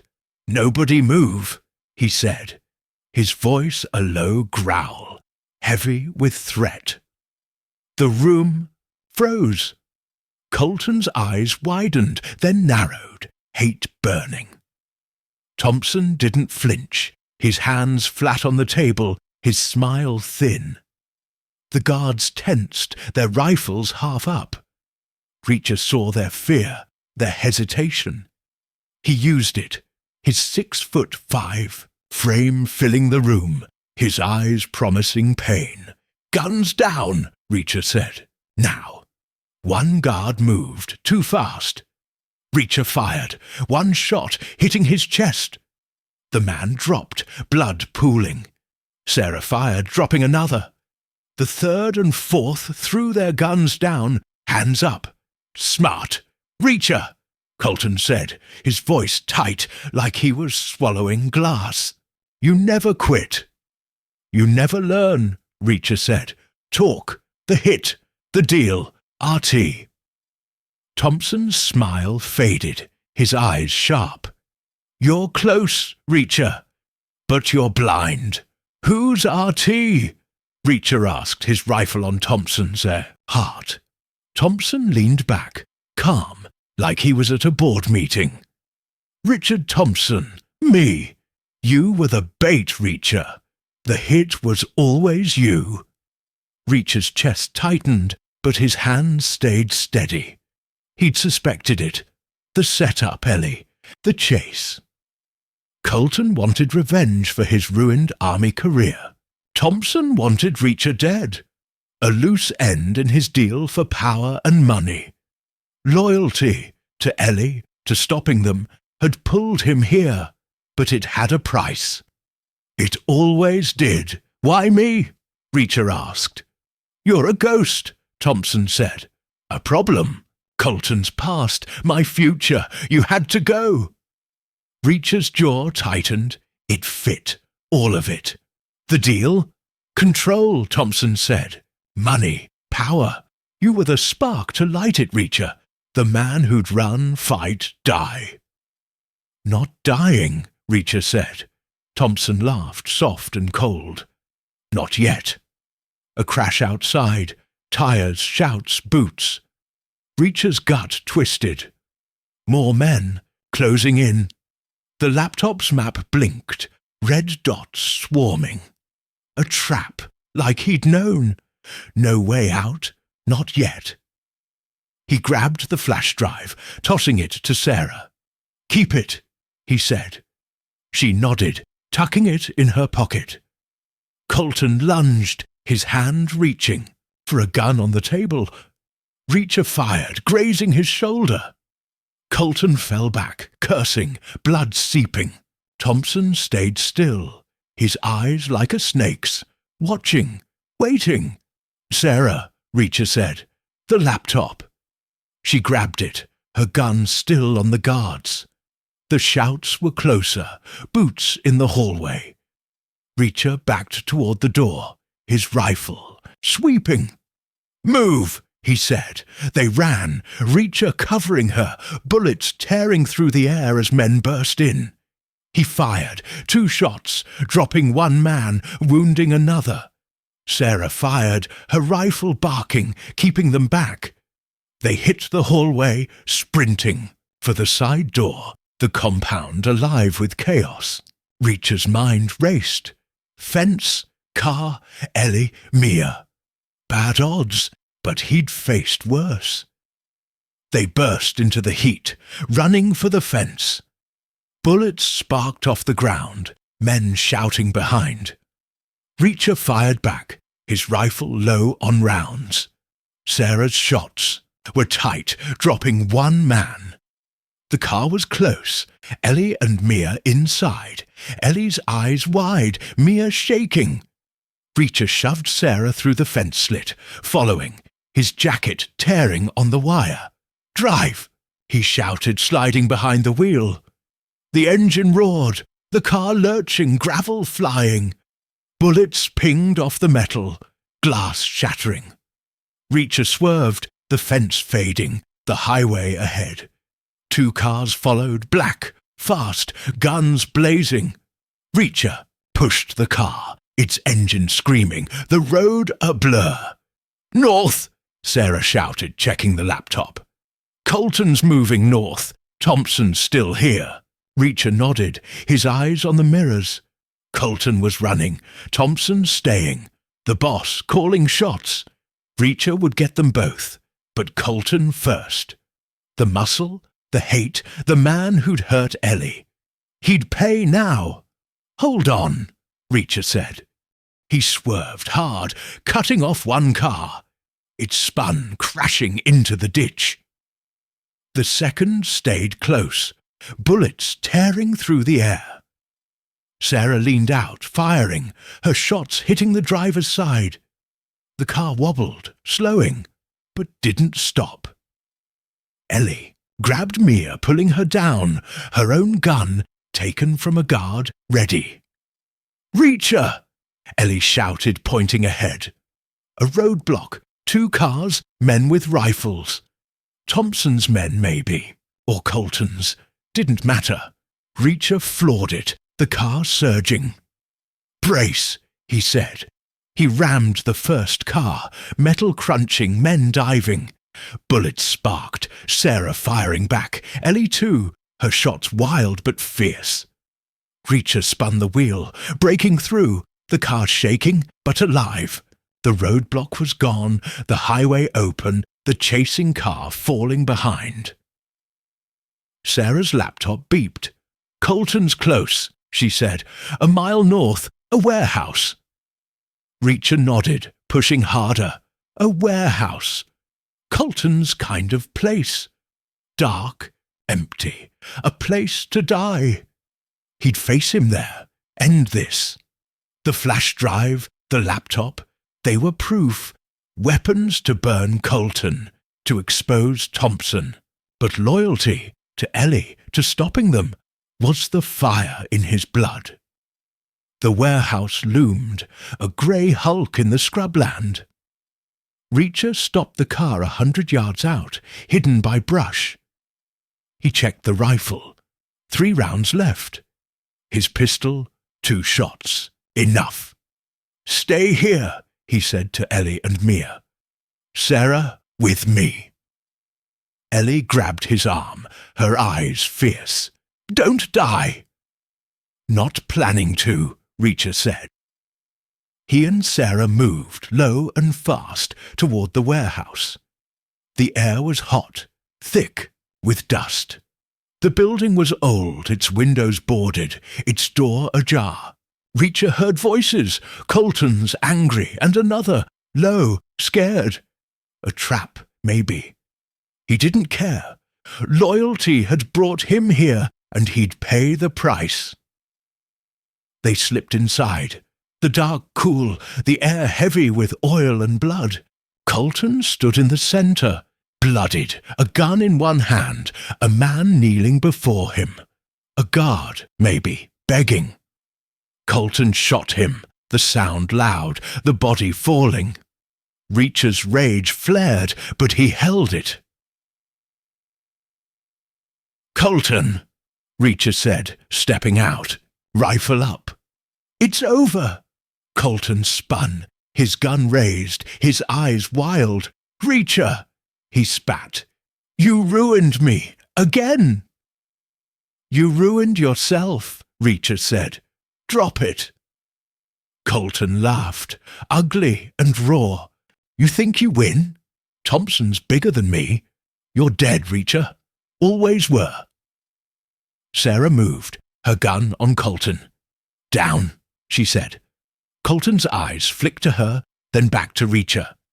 "You trust her?" he said, his voice low. "Ask her what she hid."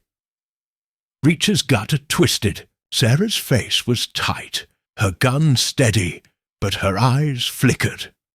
Colton was playing him maybe, but the words hit. Loyalty's price, trust, lies, blood. Reacher didn't look at Sarah. "Last chance," he said to Colton. Colton raised his gun. Reacher fired one shot, hitting his chest. Colton fell, blood pooling, his gun clattering. Silence, heavy and final. Reacher checked him. Dead, eyes open, hate frozen there. He felt nothing. Just done. Sarah lowered her gun, her breathing fast. "He was lying," she said, too quick. "Maybe," Reacher said. He stepped closer, his eyes on hers. "What'd you hide?" She flinched, just a fraction. "Nothing," she said. "I told you everything." "No," Reacher said, his voice low, calm but heavy. "You didn't." Sarah's eyes darted, then steadied. "Okay," she said slow. "I knew Thompson before, not much, but enough. Met him for a story, months ago. He's bigger than Colton, Reacher. Government, maybe. I didn't tell you because it didn't matter." "It mattered," Reacher said. "You lied. I fought," she said, her voice fierce. "I helped. You helped Ellie. That's what matters." Reacher nodded, slow. She was right, but she was wrong. Loyalty wasn't half measures. But he didn't have time for this, not now. Thompson was out there, the real boss, RT, pulling strings. Reacher would find him, break him, pay the price. "We're not done," he said to Sarah. "Get the laptop. Call the feds. Use the drive." She nodded, her face pale but firm. They ran back to the car, Ellie and Mia waiting, Ellie's gun still out, Mia's eyes wide. Reacher slid behind the wheel, the engine roaring. The warehouse faded, the highway open, the sun sinking now, painting the sky red. Sarah's phone buzzed, a message from her contact. A Fed, maybe, ready to take the drive, the laptop, the truth. "They're coming," she said, "an hour out." "Good," Reacher said. He drove, the road stretching, his mind clear. Thompson was next, the man who'd made him the bait, the spark for a deal bigger than Colton's revenge. Loyalty to Ellie, to stopping them, had cost him blood, trust, pain, but it was worth it. Always was. Ellie's voice, soft but strong. "You did it." "Not yet," Reacher said. "Thompson's still out there. You'll get him," she said, her eyes fierce, trusting. "Yeah," Reacher said. He would, always did. The highway burned under the tires, the sky darkening, the stars waking. Reacher's hands were steady, his eyes sharp. The flash drive, the laptop. They'd burn Thompson, end the deal. Ellie was safe, Colton dead. Sarah's truth out. Loyalty's price was high, but Reacher paid it every time. The road called and he drove, the hunt alive, the traitor's game broken. Chapter 11. Midnight Ambush. The Texas highway stretched into the night, a black ribbon under a sky thick with stars. Jack Reacher drove the battered car, its engine growling, its headlights slicing the dark. Ellie sat in the back, her blonde hair tangled, her bruised face lit by the dashboard's glow, her eyes fierce despite the pain. Mia was beside her, quiet, her hands steady now, fear giving way to resolve. Sarah was in the passenger seat, her gun on her lap, the laptop closed but heavy with secrets. Maps, signals, proof of Thompson's deal. The flash drive in Reacher's pocket burned, loaded with names, money, voices, the truth of a setup that made him the bait. He was hunting Thompson, the snake in the suit, the real boss, and the night was alive with danger. Colton was dead, his blood pooling in a warehouse, his revenge for a ruined army career ended by Reacher's bullet. Sarah's lie. Her prior, meeting with Thompson, had cracked Reacher's trust, but she'd fought, helped Ellie, earned her place for now. Ellie's trust, rooted in a Chicago memory of Reacher saving someone years ago, had pulled him through gunfire, traps, and blood. The feds were coming an hour out, ready to take the flash drive, the laptop, and burn Thompson's empire. But Thompson was still out there. Richard Thompson, RT, the man who'd called Reacher a ghost, a spark to light his deal for power and control. Reacher would find him, break him, end this. Loyalty had a price, and he'd pay it. Always did. The Shio. Near dashboard clock read 11:47 p.m. The air was cool, sharp with dust and the faint smell of oil. Sarah's voice broke the silence, low and tense. "The signal's moving," she said, opening the laptop. "South, fast. Maybe a car, maybe Thompson." Reacher nodded, his jaw tight. South. Thompson was running or luring him. A trap, probably. Didn't matter. Reacher was close, the hunt hot in his blood. "How far?" he asked. 10 miles, Sarah said. "A town, small, near a river. Could be a meet, could be a hideout." Reacher's gut itched, sharp and urgent. A town meant cover, meant people, meant trouble. Thompson was smart, smarter than Colton. He'd have men, guns, plans. Reacher checked his gun. 9mm, 2 shots left. The rifle in the back had 3 rounds, not enough, but he'd make do. Always had. Ellie leaned forward, her voice steady despite the cut on her arm, bandaged now with Mia's scarf. "What's the plan?" "Find him," Reacher said. "Stop him. Get you safe." "What if he's waiting?" she asked. "He is," Reacher said. "I'm ready." She nodded, her eyes fierce, trusting. Mia's voice, soft but clear, cut through. "You saved her. You'll save us."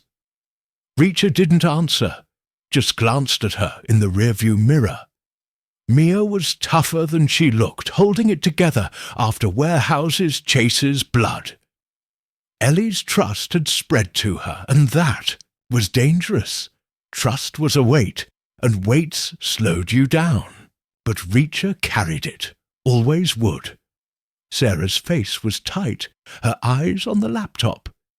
"You still mad?" she asked, her voice low, meant for him. "About the lie?" Reacher said. "No, just don't do it again." She nodded, but her eyes flickered. Reacher didn't trust her, not fully. She'd fought, shot, helped Ellie, but her secret about Thompson, meeting him months ago for a story, had cost him clarity. Loyalty was a blade, and Sarah's was double-edged. He'd watch her, use her, but not trust her. Not yet. The highway curved, and lights appeared. A small town, its neon signs buzzing, its streets quiet. A river glinted beyond, dark and slow, The signal was close, a mile out, maybe less. Reacher slowed, pulling off the road behind a closed gas station, the car hidden in the shadows. He killed the engine, the silence heavy. Sarah's gun was up, Ellie's eyes sharp, Mia's hands steady. Reacher checked his weapons, his mind clear, his body ready. "Stay here," he said to Ellie and Mia. "Lock the doors. If you hear shots, drive south. Don't look back." Ellie's hand grabbed his arm, her grip strong. "Come back," she said. "Always do," Reacher said. He didn't know if it was true, but it was enough.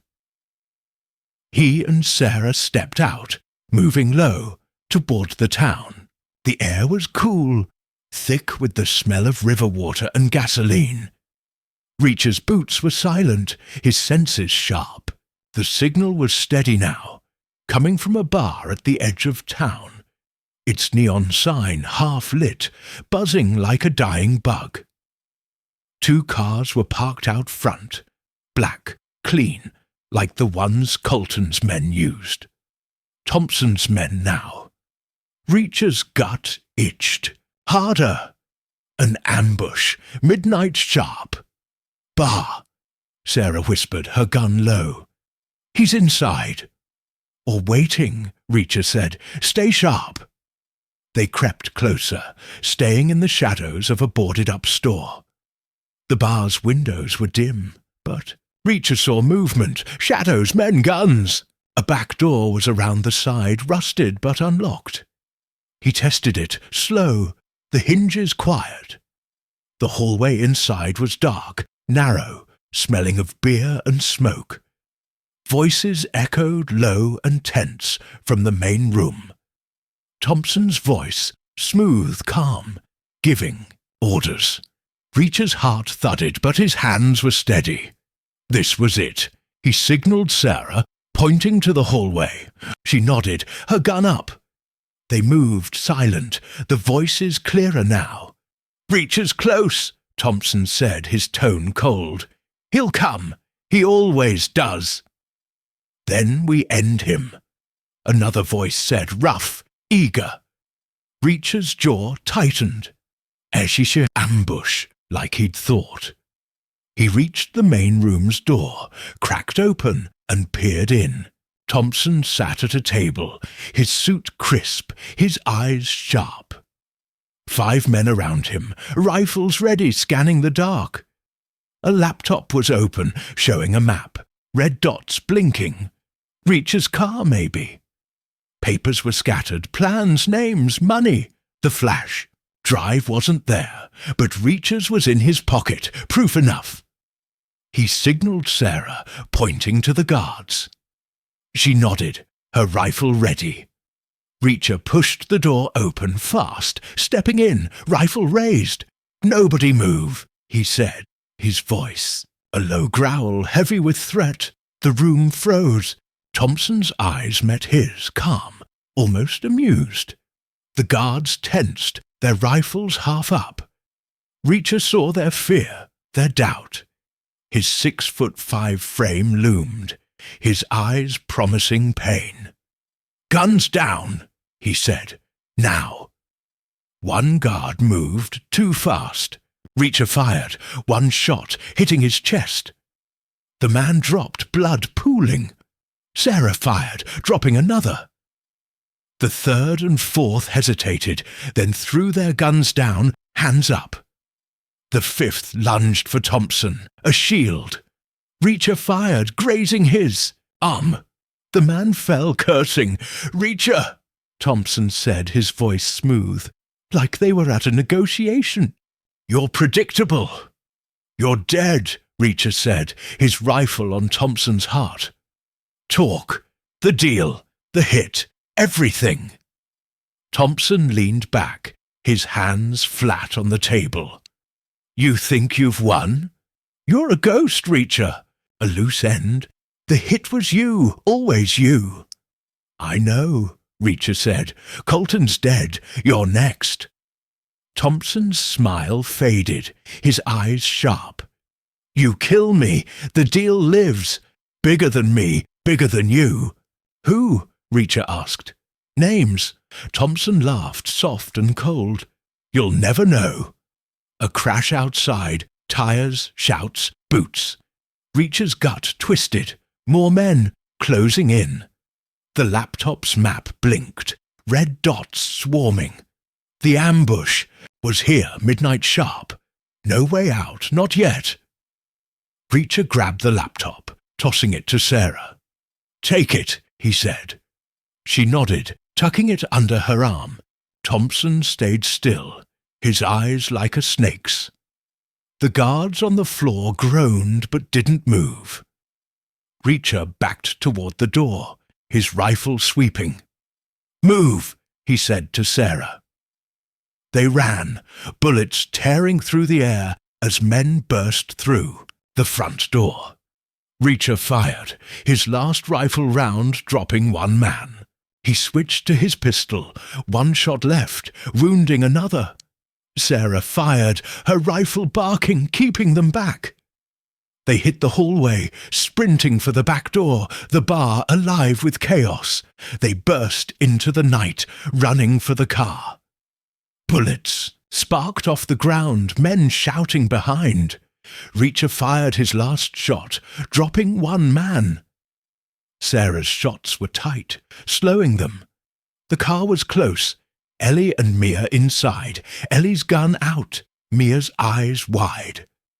Reacher shoved Sarah in, sliding. Behind the wheel, the engine roaring. Drive! Ellie shouted, firing through the shattered window, her shots wild but fierce. Reacher floored it, the car lurching, gravel flying. Bullets pinged off the metal, glass gone now. He swerved, the bar fading, the highway ahead. 3 cars followed, black, fast, guns blazing. Reacher pushed the car, its engine screaming, the road a blur under the stars. South, Sarah shouted, checking the laptop. They're splitting, some north, some south. Reacher nodded, his eyes on the mirrors. Thompson was in one of those cars, running or hunting. Reacher would find him, end him. The flash drive, the laptop, they were proof, weapons to burn Thompson's deal. But the ambush had been close, too close. Loyalty to Ellie, to stopping him, had nearly cost everything. Hold on, Reacher said. He swerved hard, cutting off one car. It spun, crashing into the ditch. The second stayed close, bullets tearing through the air. Ellie fired back, her shots hitting the hood. Sarah leaned out, firing, her bullets tight, hitting the driver's side. The car wobbled, slowing, but the third was gaining. Thompson's face clear in the headlights, calm, cold. Reacher saw a bridge ahead, narrow, old, a choke point. Perfect. He floored it, the car surging, the bridge looming. The cars followed, too close, guns firing. Brace, he said. He hit the bridge, hard, the car shaking. He slammed the brakes, spinning, blocking the way. The cars stopped, men jumping out, firing. Reacher was out, moving low, using the car as cover. Sarah fired, dropping one man. Ellie fired, her shots wild but forcing them back. Mia stayed low, her breathing fast. Reacher grabbed a rifle from the car. 3 rounds left. He fired, controlled, bursts dropping 2 men. Thompson's car reversed, turning, running. Reacher aimed, one shot, hitting the tire. The car spun, crashing into the guardrail. Thompson climbed out, unhurt, his suit torn, his eyes burning. Reacher! Thompson shouted, a gun in his hand. You can't stop it! Watch me, Reacher said. He charged, low and fast, bullets sparking around him. Sarah covered him, her shots tight. Reacher tackled Thompson, the gun flying, their bodies hitting the ground. Thompson was thin but tough, his fists sharp, catching Reacher's jaw. Reacher hit back hard, his fist breaking Thompson's nose. Blood sprayed, Thompson gasping, but he fought, his knife flashing. Reacher grabbed his wrist, twisting, the knife falling. He hit again, Thompson's eyes glazing. "Names," Reacher said, his voice low, hard. "The deal, now." Thompson coughed, blood on his lips. "Too big," he said. "You'll die, Reacher. They'll come." "Who?" Reacher asked, his fist ready. Thompson smiled, weak but cold. "Everyone." Reacher hit him once, and Thompson went limp, out cold. Reacher stood, his chest heaving, his eyes scanning. The men were down, the bridge quiet, the cars wrecked. Sarah ran up, her gun up, the laptop under her arm. Ellie and Mia climbed out, Ellie's gun still out. Mia's face, pale but steady, alive, Sarah asked, nodding at Thompson. "For now," Reacher said. He searched Thompson, phone, wallet, papers. A card, no name, just a number. Proof, maybe. He tossed it to Sarah. "Check it." She nodded, pocketing it. "Feds are close," she said. 20 minutes. "Good," Reacher said. He tied Thompson's hands with a belt, left him on the bridge. The flash drive, the laptop, the card. They'd burn Thompson's deal, expose the names, end it. Ellie was safe, the ambush broken, but Thompson's words echoed, "Everyone."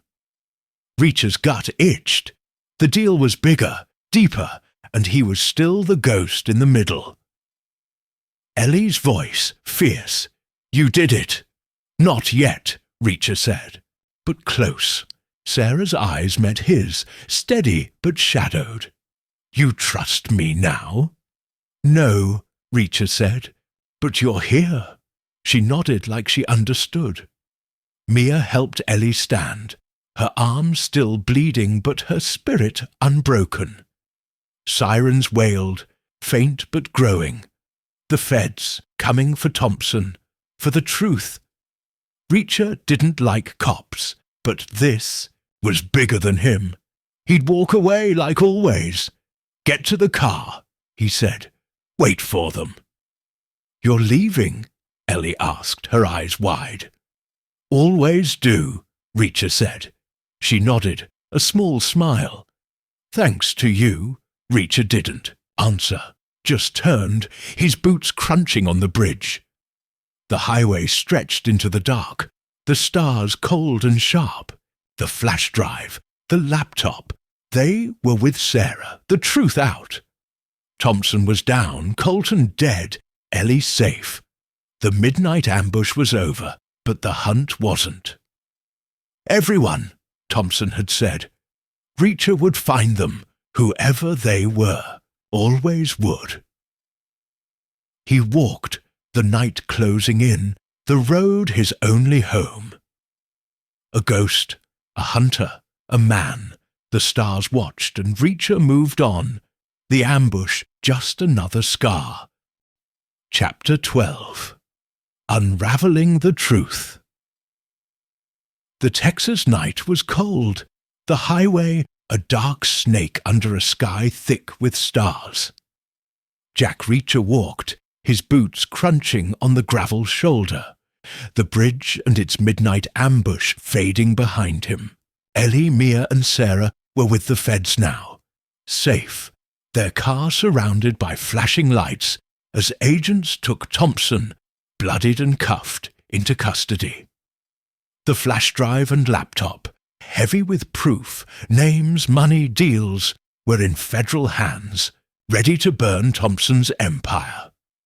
Colton was dead, his revenge a cold memory, but Thompson's words echoed in Reacher's mind. Everyone.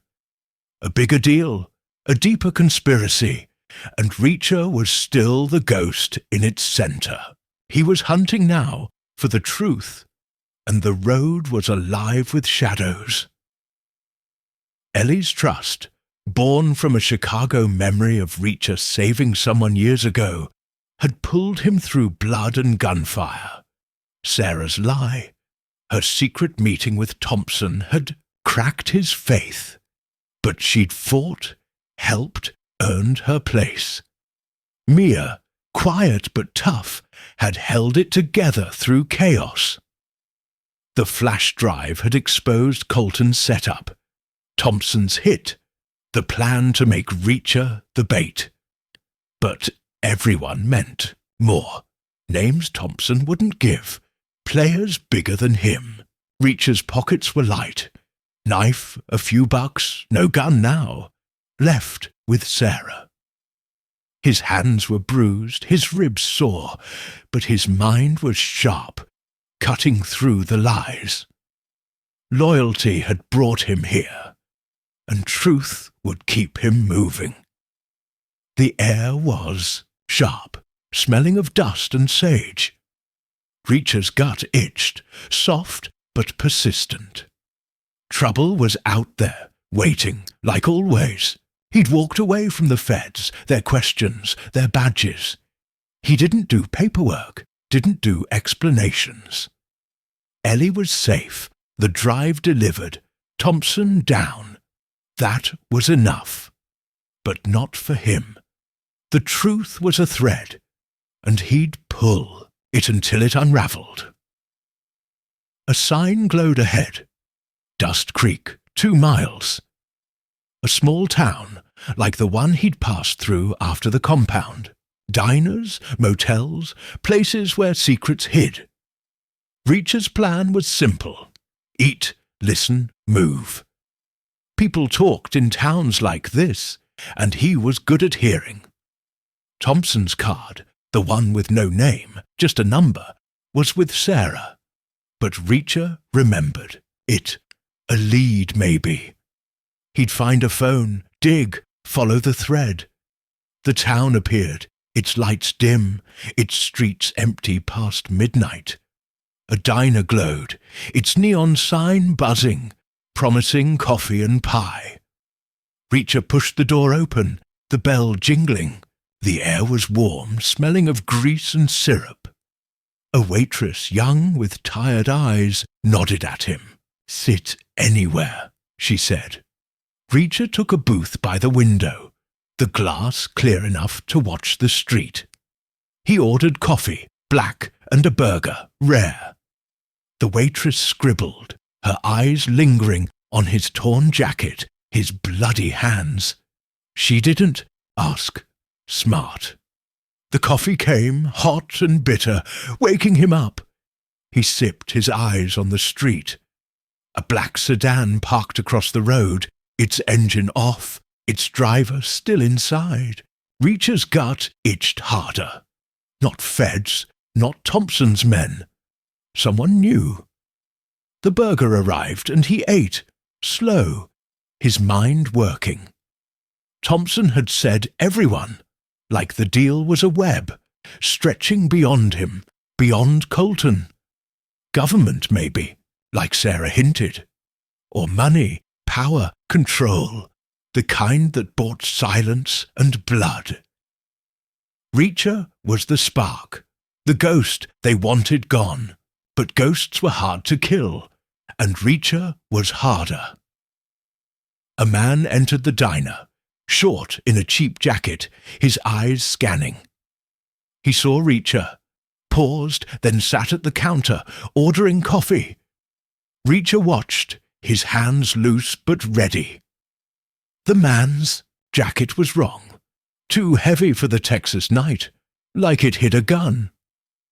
Reacher sipped his coffee, his eyes on the man's reflection in the window. The sedan outside hadn't moved, its driver watching. The waitress refilled Reacher's cup. Her hands steady. "Passing through?" she asked, her voice low. "Yeah," Reacher said. "Quiet town." Usually, she said, her eyes flicking to the man at the counter. Not tonight. Reacher nodded, slow. She knew something, saw something. He'd ask later. The man at the counter turned, his eyes meeting Reacher's, then dropping. Nervous, bad at hiding it. Reacher finished his burger, left cash, and stood. The man tensed, his hand moving under his jacket. Reacher walked past, slow, his eyes locking on the man's. A warning, clear and cold. The man froze, his hand still. Outside, the night was colder, the stars sharper. Reacher moved fast toward the sedan. The driver saw him, the engine roaring to life. Reacher reached it, yanking the door open before it could pull away. The driver, young, with hard eyes, swung a gun. Reacher grabbed his, wrist twisting, the gun falling. He slammed the man's head into the wheel, the horn blaring. The man slumped out cold. Reacher searched him. No ID, just a burner phone, some cash and a knife. Same as Colton's men, but cleaner, sharper. Not Thompson's, someone bigger. He took the phone, pocketing it, and checked the car. Papers in the glove box, coded, no names, just numbers. A lead, maybe. He memorized them, then moved, leaving the car, the driver still out. The diner's bell jingled behind him. The man from the counter, gun out, moving fast. Reacher dove behind a dumpster, the man's shot sparking off the metal. He circled, silent, his knife in hand. The man was close, his breathing loud, his steps heavy. Reacher lunged, grabbing his arm, twisting, the gun falling. He slammed his fist into the man's jaw, then his gut. The man crumpled, groaning. "Talk," Reacher said, his knife at the man's throat. "Who sent you?" The man coughed, blood on his lips. "Nobody," he said, his voice weak. "Wrong answer," Reacher said, pressing the knife harder. The man's eyes widened, fear breaking through. "A number," he said, "just a number. Called me, said to watch, to kill." "What number?" Reacher asked. The man rattled it off, fast, scared. Reacher recognized it. Thompson's card, the one Sarah had. The thread was alive. "Who's behind it?" Reacher asked. "Don't know," the man said. "Big! Too big!" Reacher knocked him out, a quick blow to the temple. He took the man's gun, a 9mm, fully loaded. Good. He checked the burner phone, one contact, the same number. He pocketed it, moving back to the diner. The waitress was at the door, her eyes wide but calm. "You okay?" she asked.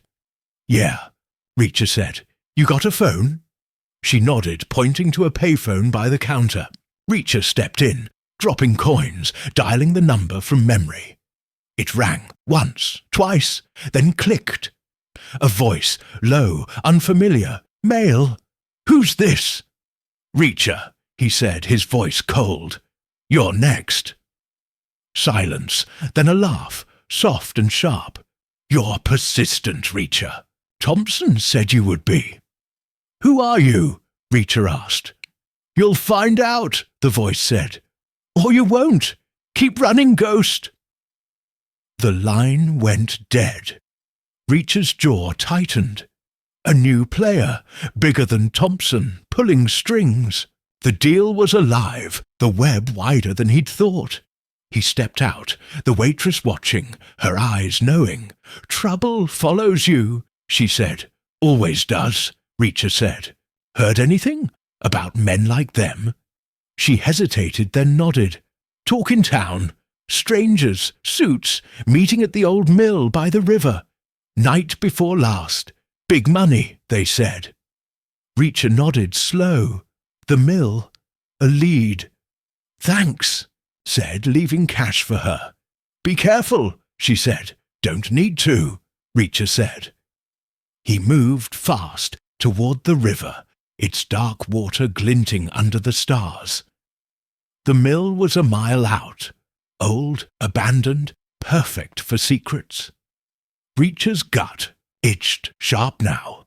The truth was close, but dangerous. The phone in his pocket, the number, the voice, they were threads, and he'd pull them. The mill loomed, a grey hulk against the night, its windows shattered, its walls crumbling. Reacher crept closer, the gun in hand, his knife ready. The air was damp, thick with moss and rust. He heard voices low inside. Men, 3, maybe 4, talking fast, tense. He reached a broken window, peering in. 3 men, suits, no guns visible, but Reacher saw the bulges under their jackets. A table held papers, a laptop, a radio crackling.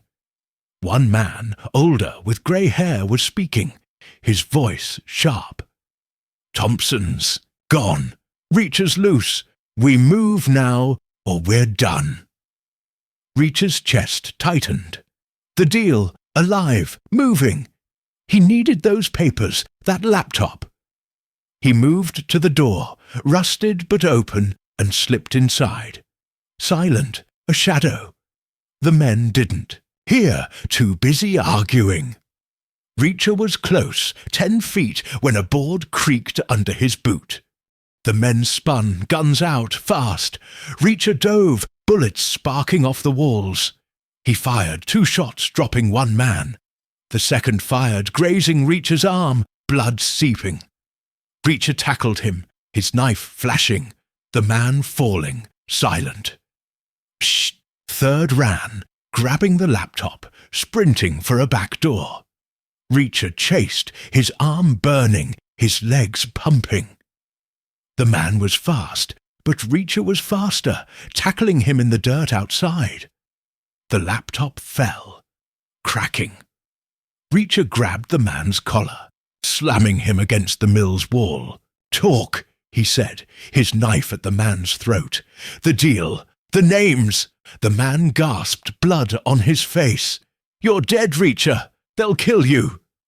"Who?" Reacher asked, pressing harder. "Vaughn," the man said, choking. "Senator Vaughn. He's the top." Reacher's mind snapped. A senator. Power, control, money. The web was clear now, or clearer.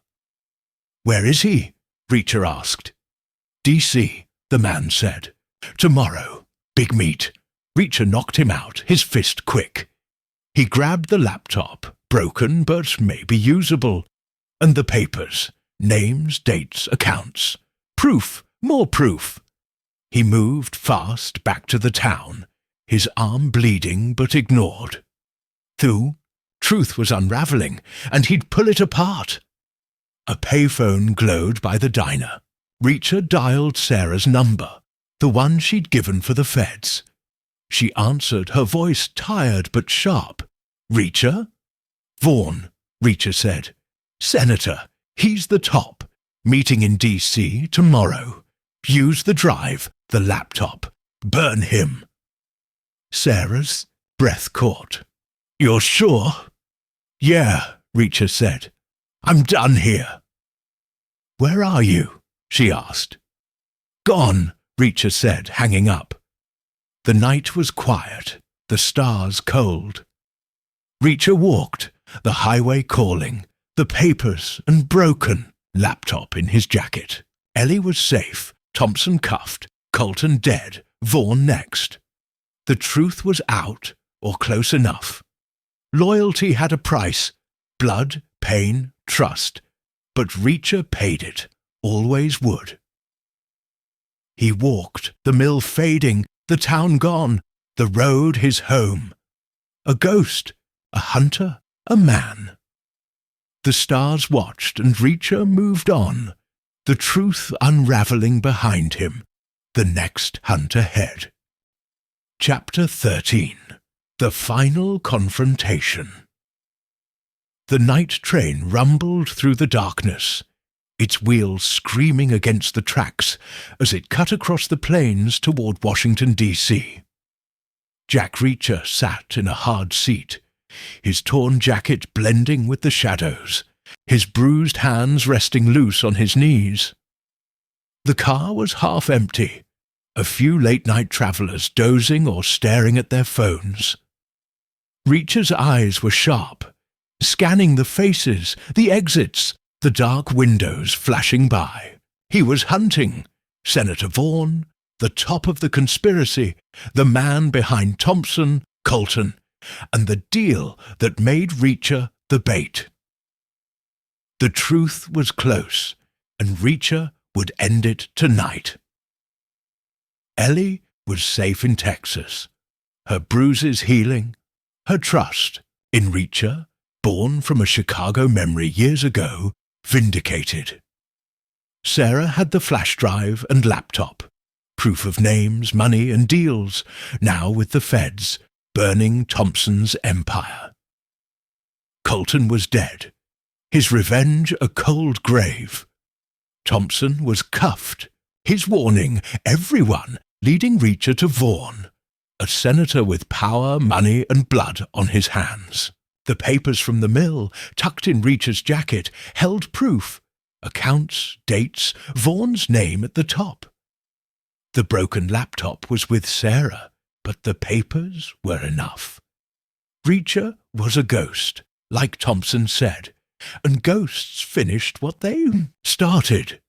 The train's clock read 2:14 a.m. The air was stale, thick with the smell of metal and coffee. Reacher's gut itched, sharp and steady. Vaughn was in D.C. at a big meet, the man from the mill had said.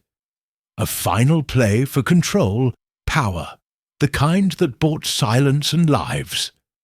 Reacher had no gun, just the knife from the house and the stolen 9mm from the diner, 6 shots left. His arm, grazed in the mill fight, was bandaged with a torn shirt, the pain a dull hum he ignored.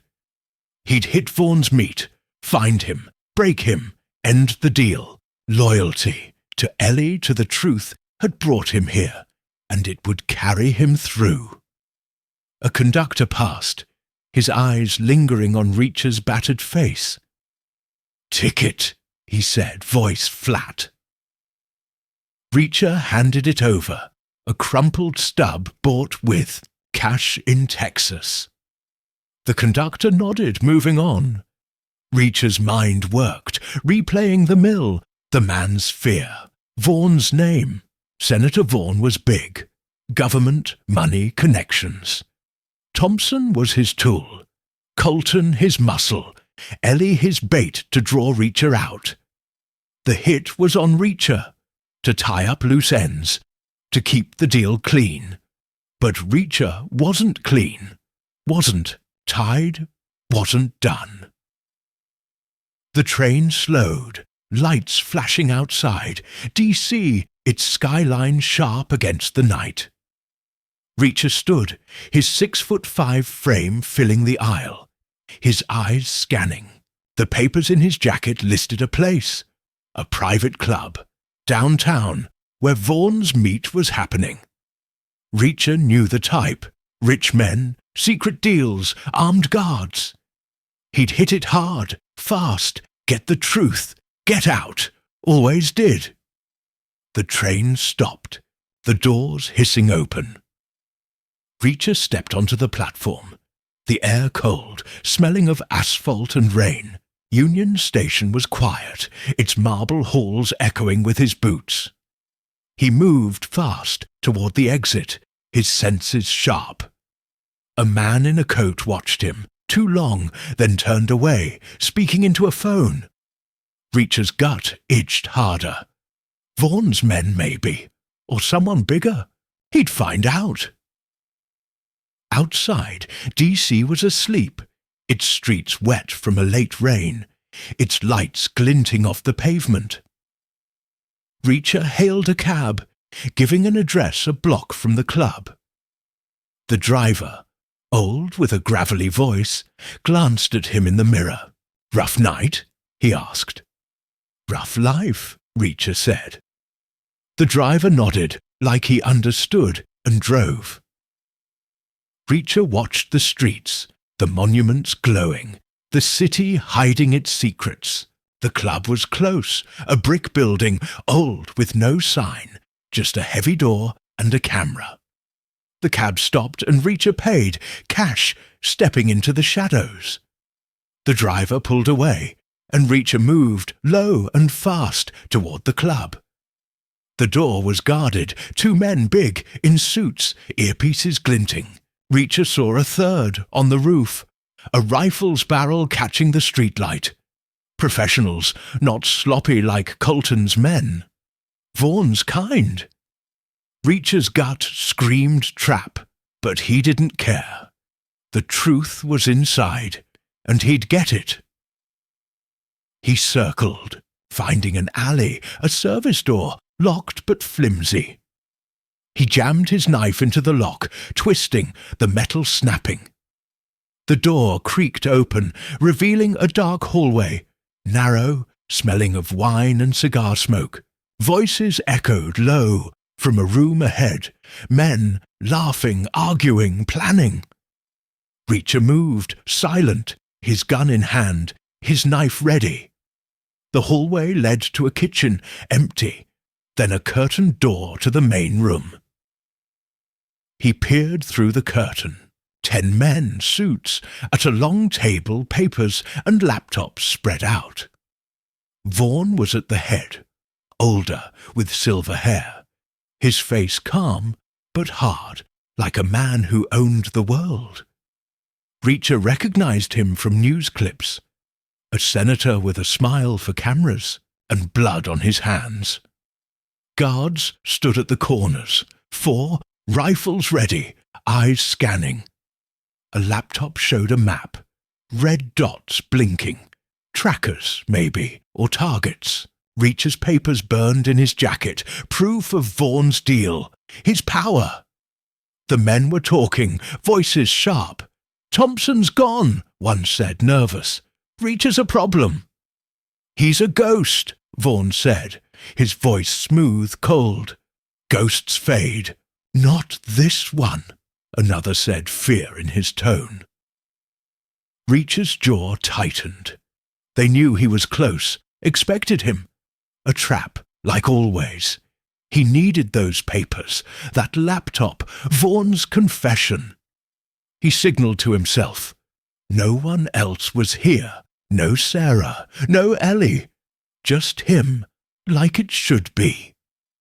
He pushed the curtain aside, stepping in, gun raised.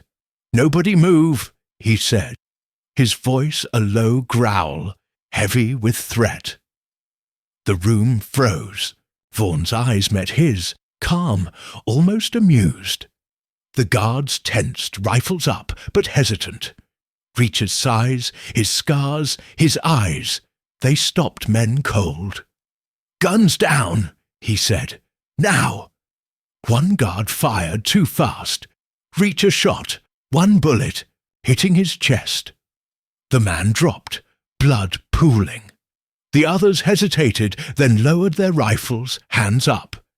The men at the table froze, their eyes wide, except Vaughan, who leaned back, his hands flat, his smile thin. "Reacher," Vaughan said, like they were old friends. "You're persistent." "You're done," Reacher said, his gun on Vaughan's heart. "The deal, the names, talk." Vaughan's smile widened, cold as ice.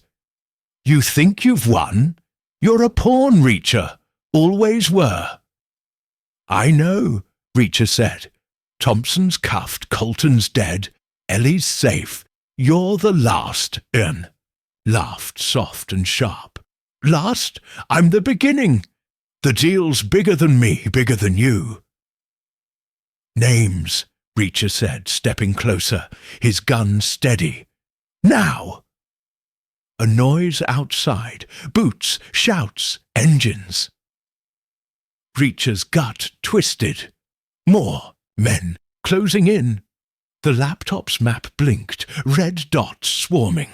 The final confrontation. Here, now. No way out, not yet. Reacher grabbed the laptop, shoving it into his jacket. "Move," he said to the men. "Against the wall." They obeyed, slow, their eyes on his gun. Vaughan stayed seated, his hands still flat. "You can't stop it," he said. "The money's moved, the power's set. Kill me, and others rise. Then I'll find them," Reacher said. The door crashed open, men spilling in, guns blazing. Reacher dove, bullets tearing through the air, splintering the table. He fired, 2 shots, dropping one man, wounding another. The guards joined, their rifles barking. Reacher rolled, grabbing a fallen rifle, 5 rounds left. He fired, controlled bursts, dropping 2 more. The room was chaos, men shouting, blood pooling. Vaughan moved fast for a side door. Reacher chased, his arm burning from the mill's graze, his legs pumping. He tackled Vaughan in a hallway, the senator's suit tearing, his face twisting with rage. "You're nothing!" Vaughan spat, a knife flashing. Reacher grabbed his wrist, twisting, the knife falling. He slammed his fist into Vaughan's jaw, then his gut. Vaughan gasped, blood spraying, but fought, his nails clawing Reacher's face. Reacher hit again, hard, Vaughan's eyes glazing. "Names!" Reacher said, his voice low, hard. "The deal, now!" Vaughan coughed, blood on his lips. "You'll die," he said. "They'll hunt you." "Who?" Reacher asked, his fist ready. Vaughan's smile was weak, cold. "The circle," he said. "Money, power, everywhere." Reacher's mind snapped. The circle. A name, a shadow, the web's heart. He searched Vaughan. Phone, wallet, a key card. With no name, just a symbol, a circle with a slash. Proof, maybe. He pocketed it, standing, his eyes scanning. The room was quiet, the men down, the guards dead or gone. The laptop was cracked but intact, papers scattered but his. Sirens wailed, faint but growing, feds maybe, tipped by Sarah. Reacher didn't wait. He grabbed Vaughan, dragging him to the street, his hands tied with a guard's belt. The club was burning, smoke curling, the deal breaking. Reacher tossed the papers to a passing cop, young, wide-eyed. "Give these to the feds," he said. "Vaughan's the top." The cop nodded, stunned. Reacher walked, Vaughan stumbling, the keycard burning in his pocket. The circle was out there, bigger than Vaughan, bigger than Thompson. He'd find them, break them, end it. The sirens grew louder, lights flashing. Reacher shoved Vaughan toward a cop car, then turned, his boots hitting the pavement, the city fading. Ellie's face flashed in his mind, her fierce eyes, her trust. "Thanks to you," she'd said. Reacher didn't smile, but it was enough. Sarah would burn the circle, with the laptop, the drive, the truth. Mia would heal, tougher now. Reacher was alone, like always. The road his home, the hunt his life. The keycard was a lead, the circle a target. Reacher walked, the DC lights dimming, the highway calling. The final confrontation was over, but the war wasn't. Loyalty to Ellie, to the truth, had a price, and Reacher paid it every time. The stars were cold, the night alive, and Reacher moved on. A ghost, a hunter, a man, the truth his only guide.